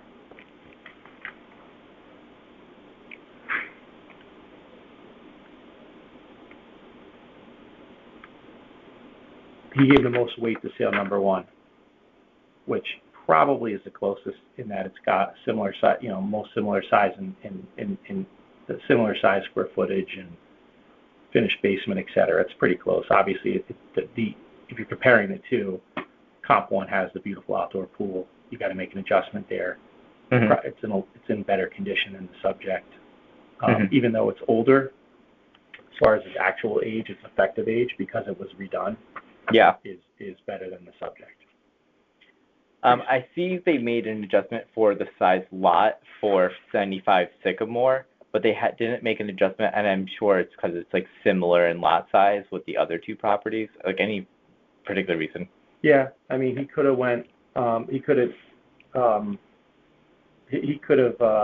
lowered the value a hair in our favor on both of those, but it's so close it doesn't make a difference. The determination of value, his opinion there is, I'm not going to make an adjustment because it's so close. Not a reasonable buyer looking at the 2 properties that close of a square footage, that much of a square footage difference isn't going to care. They're not going to pay more for one versus the other. If you're talking about between 1.14 and 0.3. No, I know.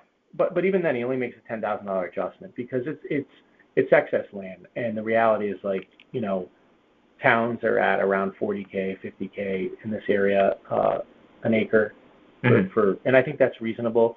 Mike's in charge of their revaluation company. Yeah. So he does this for a living, so he knows. No, I know. He knows the sales. Yeah. So that's he was modest there, which I think is. You keep in mind these guys mostly do municipal work, so yeah, they're not gonna put themselves out there in a way that certain other appraisers who have zero, who don't really care as much because they're always on the other side. Yeah. So no, for sure. I think they're pretty conservative. So he's at 2-1 on this. Yeah.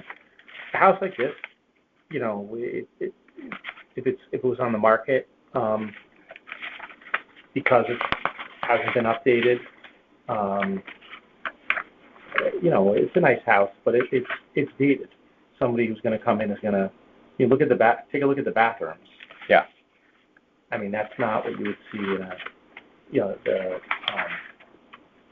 take a look at the bathrooms, the kitchen. You can even see with like the drapes. It's old. It's out. It's dated. Yeah.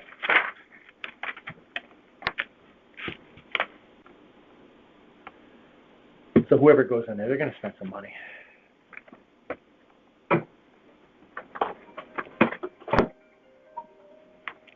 All right. Anything else you want to submit for this property? No, sir.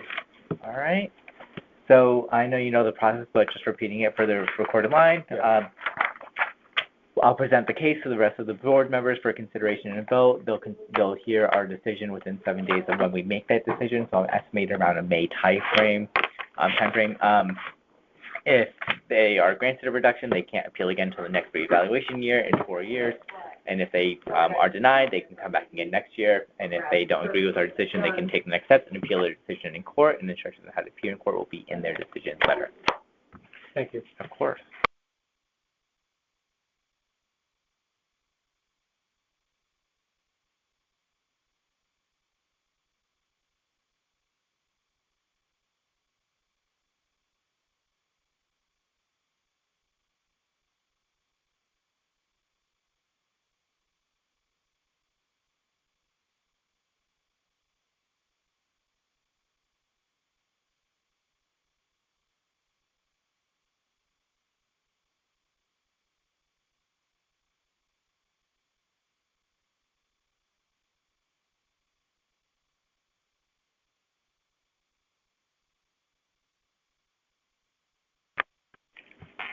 The time is now 6:41 for appeal number 527. The property address is 478 Harbor Road for property owners Paul Gibson and Caroline Gibson. The town has the property appraised at $6,747,505, and the appellant is requesting to reduce that amount to $5 million. I have attorney Mario Capolo representing on their behalf, and I do have a signed affidavit for his representation. Is that the ask amount that we're using for this? No, we actually are amending that, please. Yep, To $4,350,000.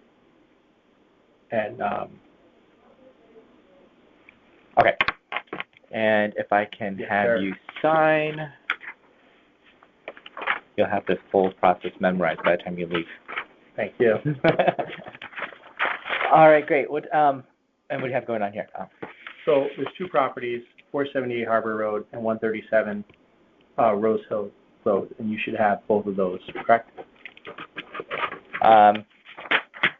Say it again? There's two properties, Yep. 137 Rose Hill Road and 478 Harbor Road. Do you have both of those? I have 478 Harbor. Oh, are we doing?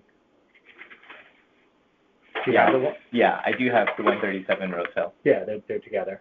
Got it. Okay. I'm also adding in appeal number 528 at 137 Rose Hill Road, under the same owners. Town value $672,200, ask amount of $300,000. Am I changing that one too? What do you have there? 300. Yes, that's $350,000. Okay. The other one, I gave you the wrong value. It's $4 million on that. Sorry about that. So I see. It was the combined. It was the combined. I said it wrong. No worries. All right, so $4 million. Got it. No, I mean, that actually clarifies, so thank you so much for that. Thank If you. I can have you sign this too. Same property owners, and same representation, which is why we are combining appeal number 527 and 528. Thank you. Of course. So this is it uses one property, and the determination that, again, Mike Fazio, Karen Fazio has made here is that nobody in their right mind would sell the front piece because it would significantly devalue the back piece. So Right. let me give you the appraisals here. So he valued it as one property. This issue recently came up in a case called Mark Lazary. Yep. LASRY versus the town of Westport, and it was a consolidated appeal of 3 residential waterfront properties in the town of Westport on the October 1, 2020 revaluation grand list. Yep. And in that case, the plaintiff had argued that, and the plaintiff's appraiser took the position that the property, the main property, which consisted of 2 parcels, should be valued separately as 2 different parcels. Yeah. And Mike Fazio took the position that, on behalf of the town of Westport, that no, it should be valued as one estate property because you wouldn't sell the other parcel, the one that is ancillary to the main subject property, because it would devalue the subject property. And the court, in its decision, agreed with his position. And it's the same thing here. The concept is that you're not going to because both properties are owned by the same property owner, you're not going to, if you were to sell the Rose Hill one as a separate property, Right. what it would do is devalue the subject because nobody would want a house in front of their house.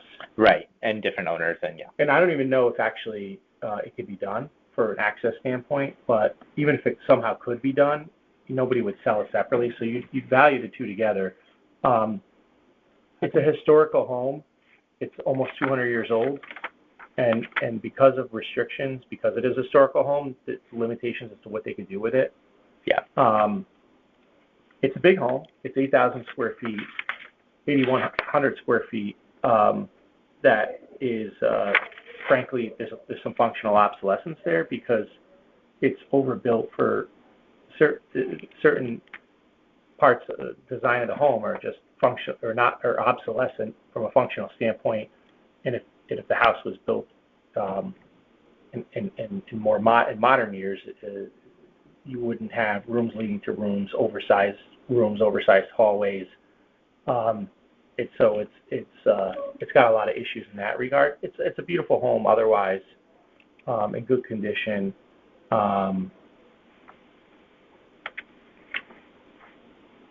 He adjusted the square footage. When he did the appraisal, did he combine like the lot size and the size?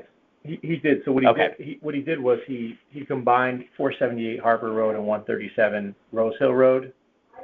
Okay. And what he did was he allocated $350,000 to the Rose Hill property and $4 million to the subject. Yep. At 478, which adds up to $4,350,000. But then his conclusion of value, he rounded it up to $5 million, to $4,500,000. $4 million. Yeah. To more $4,500,000. Okay. So his conclusion of value was $4,500,000, but his allocation was $350,000 to one property and $4 million to the other. And I see. Yeah. What he did is he just rounded up. Okay. I mean, he probably should have concluded a value of $4,350,000, but he ended up rounding it up to 4.5. So for an allocation standpoint, I mean, you could go 4,500,000, or you could go 4,150,000 and 350. Yeah. But he's got sales, 2 on Pequot, similar homes.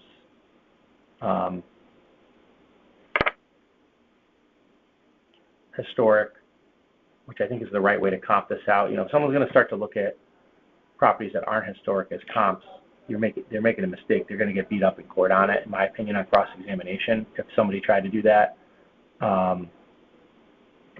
you got to compare it with a similar type home as this, that's an older home, and that's what Mike Fazio's done here.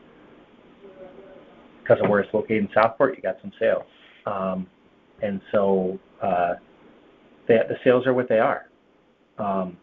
$3,225,000 to $4,995,000. The third one being the 421 Sasco Hill Road property, which is significantly larger in size. He made a $280,000 adjustment there for size of acreage. Mm-hmm. It has an extra 3-car garage, and it had a super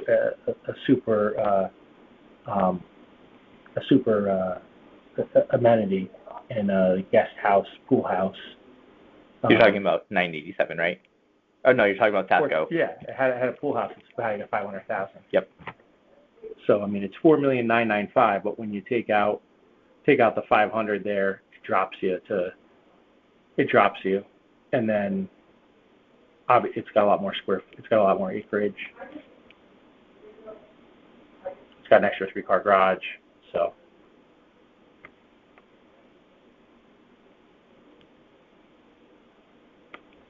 Yeah, it's 6-car garage, right? Yeah. And the town's just off on this one. It's got 2 more sales. You can see on page 7. Before we go so just going back to 658 Pequot. Yeah. I see they made an adjustment for the location for $550,000. Was that for just like the street busyness or? Yeah, I mean, arguably he could have made a smaller adjustment and it would have, I mean, if you made a smaller, just trying to think about this for a moment. If you made a smaller adjustment, our value would have been lower. No, I know. So, I mean, again, these guys do municipal work, so I think another appraiser didn't care as much, probably would not have made that much of a adjustment for Pequot. These guys know, I mean, knows the area really well. Again, they're on the municipal side mostly, so made it. I think I don't know. It seemed to me to be a little high. It struck me as being a little high, frankly. Mm-hmm. But that's what you decided. Yeah, no, for sure. And you said there's two other ones you mentioned? Well, there's two other, yeah, let me see the comps on the other page. I mean, I see one, the 290 Fasco, right? Oh, yeah, you're right, there's only one more. Okay, sorry. Yeah, I just saw the two columns, you're right. One was the subject. He concluded that that all four sales were good indicators of value, but he noted that sale 4 was used to show the market of waterfront homes in the area of similar size and quality. Talking about 290 Fasco, right? Yeah, then he adjusted it accordingly. So he obviously knows it's waterfront, but you see the $2 million waterfront adjustment? Right. So what he wanted to do was show what it would be if it was on the water. Right. And so that's what, I don't think he had to do that. I think it was just going a little above and beyond. It's obviously the least comparable of the four sales. Yeah. But he did it just to show so that, you know, if somebody wants to get smart and say, oh, there's some other comps that they're waterfront. Yeah, but they're waterfront. This isn't. Right. So that's where he made that $2 million adjustment to show that. And with elevators, 5-car garage. Yeah, no, there's no question about it. Yeah. I don't know what to say. The town got this one wrong, I think. Okay. Yeah, we used one of our, Anything else you want to submit for these two properties? No. today, so. The only thing I'd ask is, I don't know if you could put maybe one of the appraisals in one file. That's what I'm going to do, yeah. So thank you for giving me 2 copies. Well, there's 3. So you could put 2 maybe in the main file and then 1 in the other. I typically print 3 copies in case you meet with 3 members of the BAA. Oh, I see. Courtesy. Yeah, I mean, you can keep the 3rd copy. I attach it to each one, unless you want me to add. Doesn't, Yeah, I can do that. I can add 2 copies to the main I just and did it then. for courtesy, you guys, that's fine. No, I I would appreciate have done it. 3 and 3, but I didn't think of that, to be honest with you. My assistant just No, I mean, we also makes have 3 it. copies, and, I would have made 3 and 3. No, you're fine. Okay. So, obviously for next steps, as you already know, if the appellant is granted a reduction, they can't contest again within the next 4 years for reevaluation year. If they are denied, they can come back again next year. They'll hear of our decision within 5 days of when we make that decision, so I'm estimating around May timeframe. And if they do not agree with our decision, they can also take the next step and appeal their decision in court, and instructions on how to appeal the court will be in their decision letter. All right, thank you.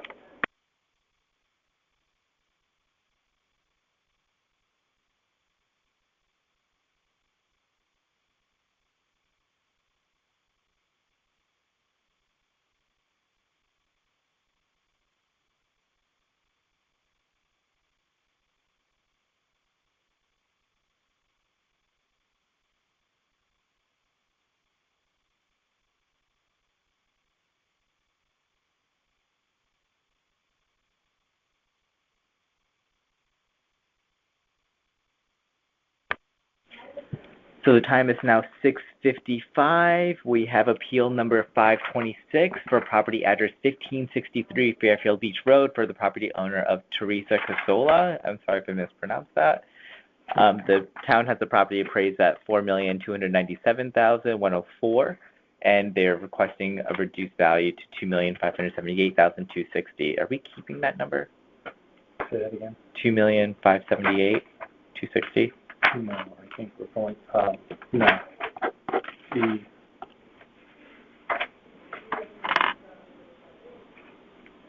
And I do have attorney Mario Capolo representing on Teresa's behalf, and I do have a signed affidavit from Mario Capolo and Teresa signed, allowing him to represent on her behalf. $3,600,000. Changing the requested amount to $3,600,000. Did I give you the appraisal yet on this one? Or no? No. I can have you sign here. Here's your copy, sir. Thank you. So Al Frankie, advisor of Valley's property. I think Al's one of the better waterfront appraisers in the state of Connecticut. He's the go-to guy for a number of municipalities with water for properties up and down the shoreline from Clinton down to Old Saybrook, Clinton down to Norwalk. He's a big boater as well, and so it's an area he enjoys. And he's just really good on the waterfront stuff. A lot of the municipalities up and down the coastline use him as their guy. And here he came in at 3.6 for the subject, which has two pieces. One is the property direct waterfront, and the other is a accessory part of the property across the street. Yep. Yeah. The garage or whatever. Yeah, it has a garage. It's a garage, but it has an apartment above the garage.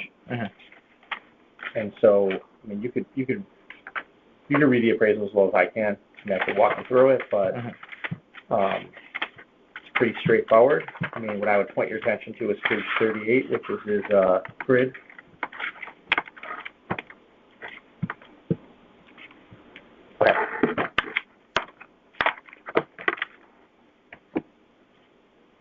Okay. So these are comparable sales in the area. Okay. And he includes in there the guest house at 894 square feet, and which includes the garage. So the garage for the subject is across the street, and above the garage is an apartment. Yep.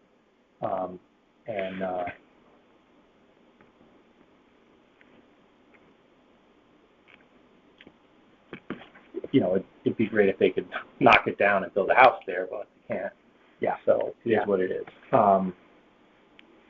The subject has direct water views, beautiful, and the comparables that he has here have similar water views, similarly located on the beach, although he felt that comp 3 of 2115 Fairfield Beach Road, he felt was superior with regard to its waterfront. Which one? 2115. Oh, okay. Or no, actually, no, I take that back. I think he said ours was superior. Sorry about that. Okay. Ours was superior. Right? Take your time. He doesn't use minus and pluses. He uses parentheses. I'm a little confused. One moment.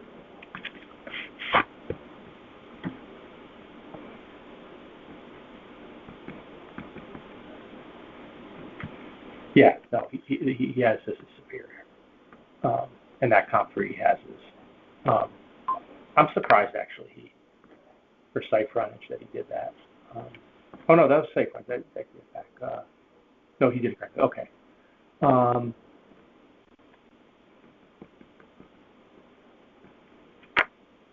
Anyways, I mean, it's pretty straightforward what he did.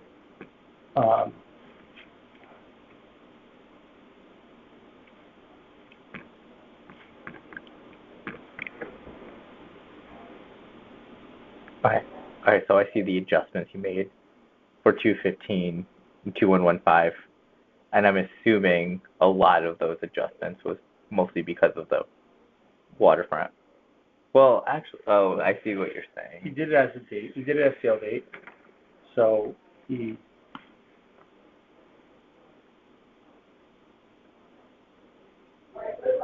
Yeah, I think he did make an adjustment on 215. Yeah, so the first one was it sold for $3.2 million. Yep. And he came in at 3.5. Yep. So he added 300.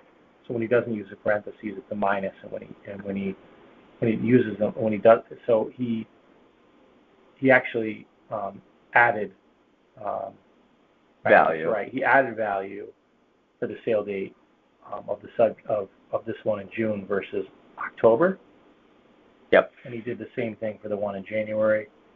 And he did the same thing for the one in 24. Do you see that? Yeah. Yeah.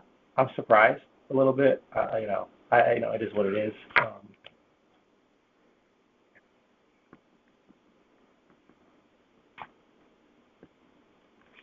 It's obviously in the town's favor, hmm but that was his opinion.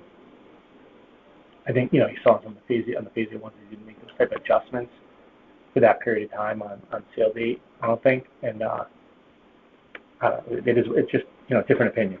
hmm Two good appraisers could have a difference of opinion there as to whether they think they're, you know, and you know, the numbers, you see the number, but realistically, percentage-wise, compared to it's not a lot, but anyways. hmm I mean, I thought he was pretty conservative. I mean, sale one has an indoor pool. We only added $10,000 for it, or subtracted 10. No, The appellant has a pool? no. Oh. Sale one, you see that? Oh, I see. Okay, yeah. It's probably like a lap pool. Yep, okay. I mean, I thought he probably could have done more there, but the point is, I think he was pretty even-handed in it.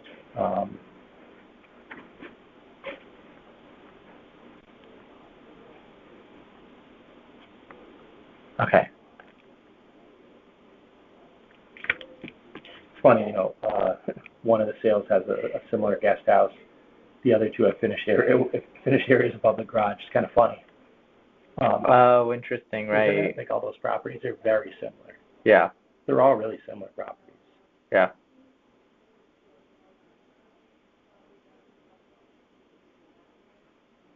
So, I mean, he comes in at 3.6. It's pretty simple. I think he was pretty conservative. I think if he was pushed, he probably would have been lower. I know some areas I would have said, well, you know, maybe you could have not made that much of an adjustment here or there. We probably end up with a value that's closer to 3.25, but those are his determinations. He does a lot of municipal work too. He's, you know, I was a good appraiser, very even-handed.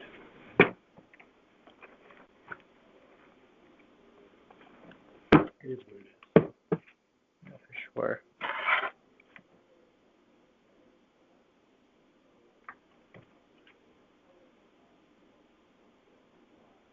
Sorry, I'm so quiet. I'm just kind of looking at a few things. No, it's fine. It's a nice property. Yeah.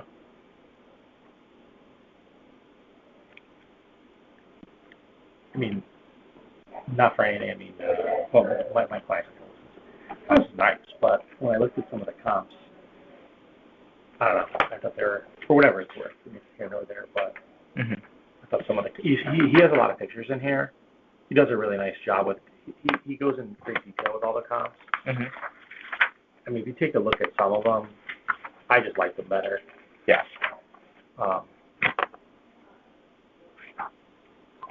If you look at the pictures of comps 1, 2, and 3, and then you look at the subject,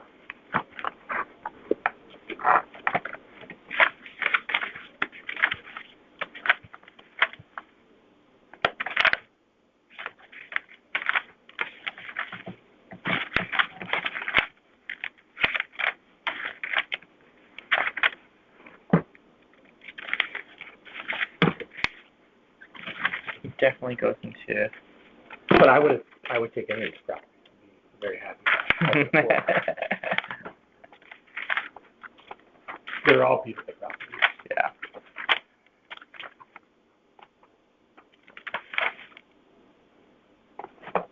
Okay, yeah, so they also have plumbing and electrical in that garage, but yeah, which I'm sure is grandfathered.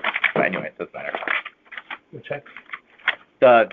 Throughout the garage, it just has, they have plumbing, they have electrical, they have whatever. Oh, yeah, no, it's an Yeah. apartment. Yeah. Apartment. I think it's really small, but it's an apartment. Yeah, of course. And that's kind of a tough street there. It's kind of this, you know, but it's a nice little apartment.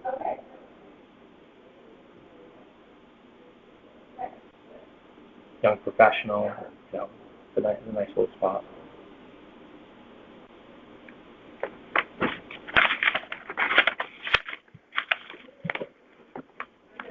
I just realized on one of these, I don't think I gave you the appraisal. Okay, I'll double check. 215 also had an elevator. Yeah, 215 had it. Yeah. And he adjusted for it, I think. Yeah. Because I mean, what was his adjustment on it? I thought he was modest on things. I think it was 50,000. Yeah. How much? 50,000. Yeah.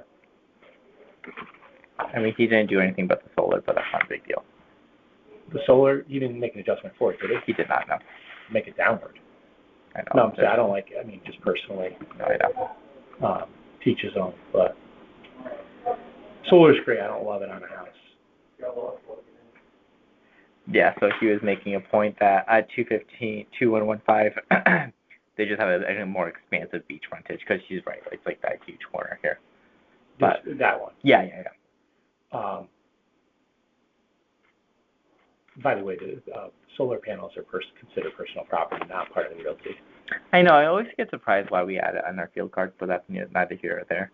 You could reference them on the field card. You should reference it on the field card that they exist. For building code or permit. You should reference that they exist, yes, because of the whole permit issue too. Yeah. But they're personal property. They're considered to be personal property, and they're actually exempt from tax in Connecticut. Yeah. Oh, right. That was argued for. I had a bunch of those cases, including with Fairfield.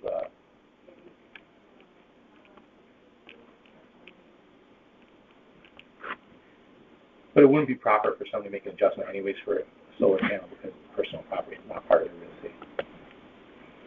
Yeah.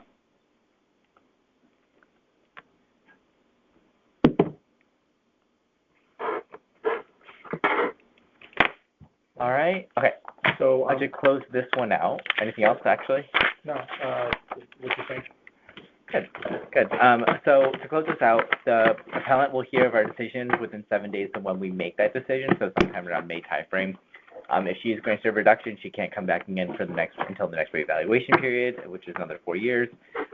If she is denied, she can come back again next year, and instructions on how to appear in court if they do not agree with our decision will be in the letter.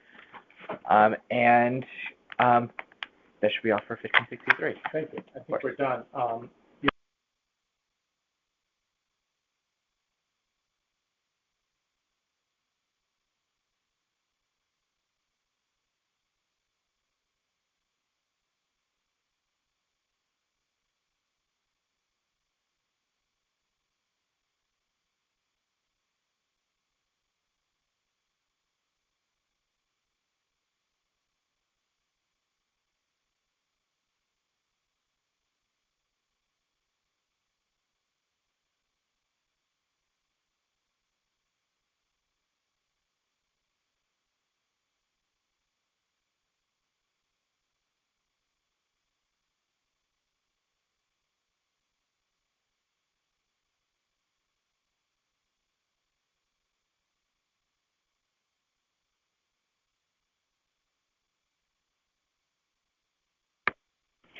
All right, the time is now 7:17. I am hearing now appeal number 524 at 70 Laurelbrook Lane for property owners Donald Sherman. The town has the property appraised at $3,152,000. I have requested $1,800,000. Am I changing that? Yeah, the $2,100,000. Sign whenever you're ready. Yeah, sure thing. And I have attorney Mario Capolo, representing on the appellant's behalf, and I do have a signed affidavit from Donald Sherman allowing him to represent. If I can have you sign. Thank you.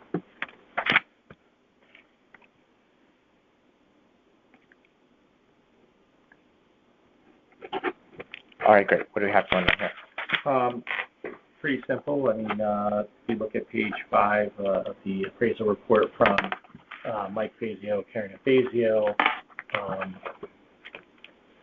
there's the extra copies, there's a clip. You'll see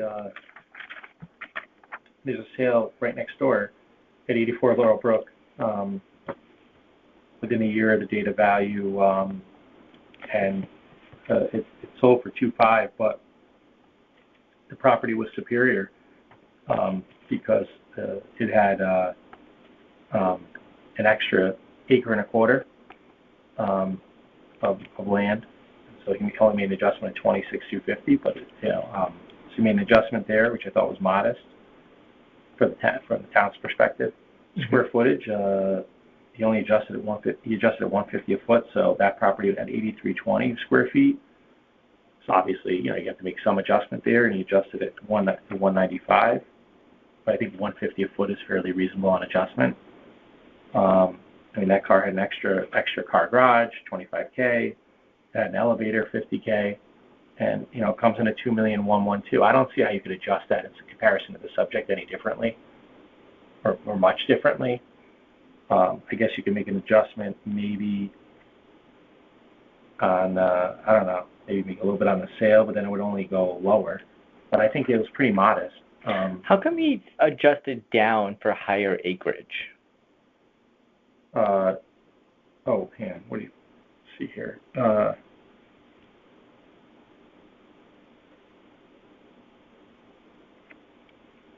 You see what I mean?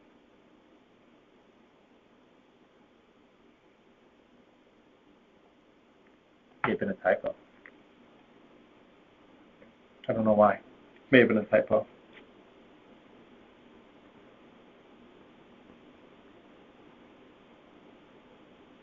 Okay. And so that was right next door, right?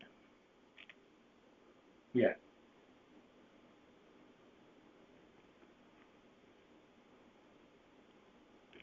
All right. And then, did you want to look at 745, or do you want to stay on 84?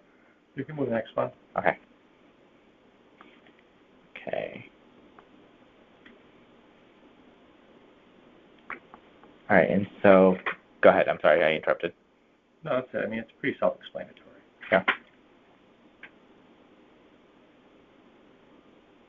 And he adjusted up for acres for a smaller lot too on that one.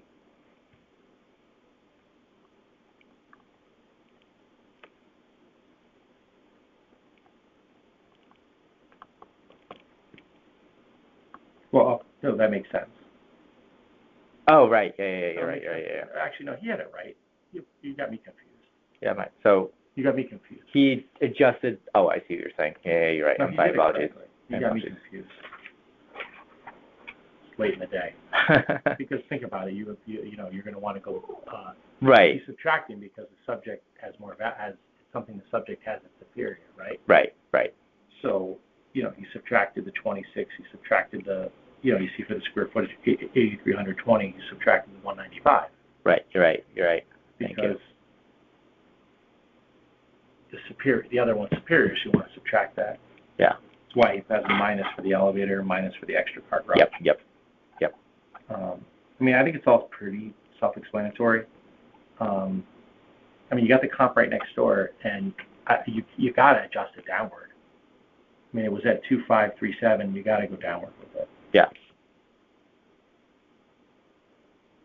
So I think this is pretty straightforward. And just for whatever it's worth, it's a 90-year-old guy who lives in the house, and he's widowed, and nothing's been. It's kind of silly as he lives in such a big house. Yeah. But he could, and whatever, and nostalgia. He hasn't touched anything. He hasn't updated anything. It's dated. I mean, if you look at the pictures on it, inside it's dated.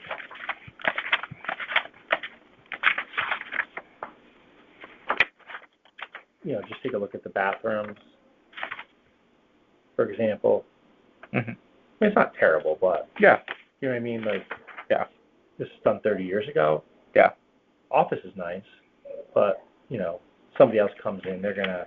Look at that bathroom. Right, I saw that. Yeah. You know what I mean? Yeah. You're gonna go in.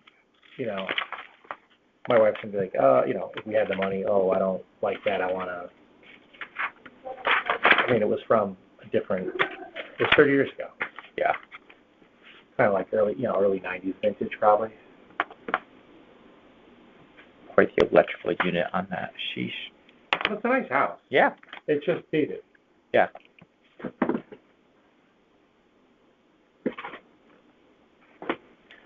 All right, so for next steps for this one, I'll submit your proposal, to the rest of the board members for deliberation and vote. The appellant will hear of our decision within 5 days of when we make that decision.